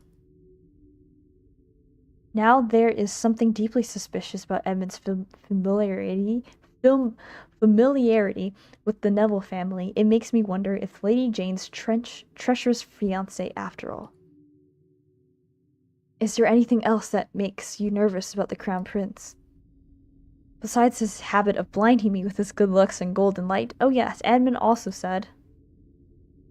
Yes, this manor does not seem to be using the design I had suggested, so I was wondering if you knew any good areas to visit. I know Edmund loves architecture, but it would be odd for him to design random manors unless he knew that he would store an inconvenient villainess within one. So you suspect that Edmund Alpin may have prepared this house for you. Perhaps. If I was being optimistic, I would hope that Edmund is the patron who took me out of prison and prepared the house for my recovery. However, if I'm being pessimistic, at this point I believe you have every reason to be. I think pessimism is the only reasonable choice now. Unfortunately, I wonder if Edmund redirected my carriage so I was dumped in this terrifying house to be destroyed. It makes me wonder if Edmund is responsible for the ominous cushions. While that would be truly monstrous, I have every confidence that you will find a way to overcome cushions, wainscoting, or sparkling princes. Thank you, Ominous Voice, for helping me collect my thoughts. I admit that while I was skeptical about your question, it did help me focus my investigative genius. That achievement justifies everything that I just experienced. Still, while I'm thankful for your support, I somehow feel worse than ever. After all, even if I know who the most suspicious and probably murderous being in this manner is, I have no concrete evidence against them and no way to defend myself should they attack me. What could I even do? Ask the house for a supply of apples to use as ammunition? If you continue to respect the wainscoting, that might be a viable strategy. But what if I do accidentally insult the wainscoting? What if I express the wrong kind of interest in hardwood? What happens to me if the house abandons me? My lady, life and death are two leaves of the same vine. To grow the leaf you want, you must first seed the vine. I appreciate your attempts at consolation, even worse advice. But even that, I would appreciate a murder weapon, one that I could use to fend off an attempt on my life. I see. Does that mean you are willing to kill any of the inhabitants of this house should they try to harm you? Oh, that's a tough question. If I'm being truly honest, no. Yet that terrifies me because I do not believe that my enemy would hesitate to kill me. Still worse, my enemy has to be one of these people who are pretending to care for me. It is cruel to be trapped in a narrative beyond your control. Thank you for understanding. There is something horrifying about being trapped within a character that a story is determined to destroy. I do not understand why someone would enjoy creating a character doomed to be destroyed no matter what that character did. Unfortunately, there are those who believe that in order for themselves to win, someone else must lose. What a cruel and wrong way to see the world. If my investigative genius succeeds, everyone around me succeeds. Why would anyone want to destroy that success? Well, some people are cruel and wrong. So what do you do when someone that terrible controls your fate? In the end, all anyone can do is make choices that reflect their values and decide which companions they should join on their journey. But what if one of those companions wished to destroy me? Oh?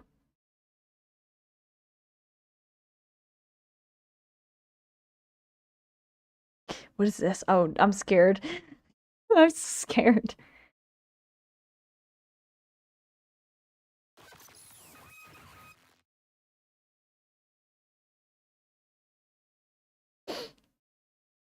Will you take responsibility? Will you? I don't know. Oh. Oh, this is the end of the demo, I think. Is it? End card screen with a little butterfly? I guess so, and that's the little mascot for the game studio. Oh, it is. Dang, that was a lot. I think my brain is like slowly melting and my voice is starting to go. Yeah, I had so much fun.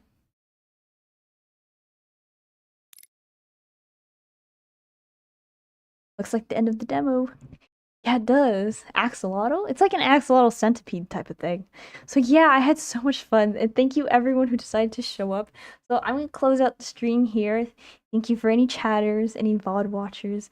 Don't forget to like, subscribe, comment, whatever. And I'm gonna raid someone on Twitch as I normally do. But yeah, I had so much fun. I am a bit tired after this, but let's see. Oh, I'm gonna raid Amai again. He's playing Dressed to Impress again. So a fun little game compared to my visual novel that kind of scared me a little bit. That's okay. And multiple scuffs. Oh, yeah, I will check it out. Bad End Theater. Well, let me write that down.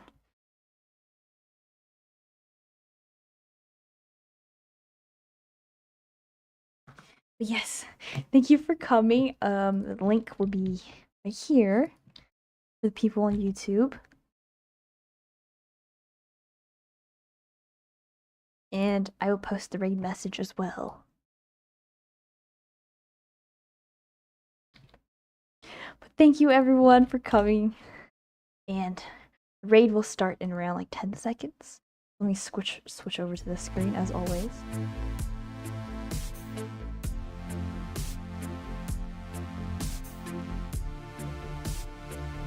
Okay, raid in 9, 8, 7, 6, 5, 4, 3, 2, 1. Give him a warm welcome, okay? Bye-bye!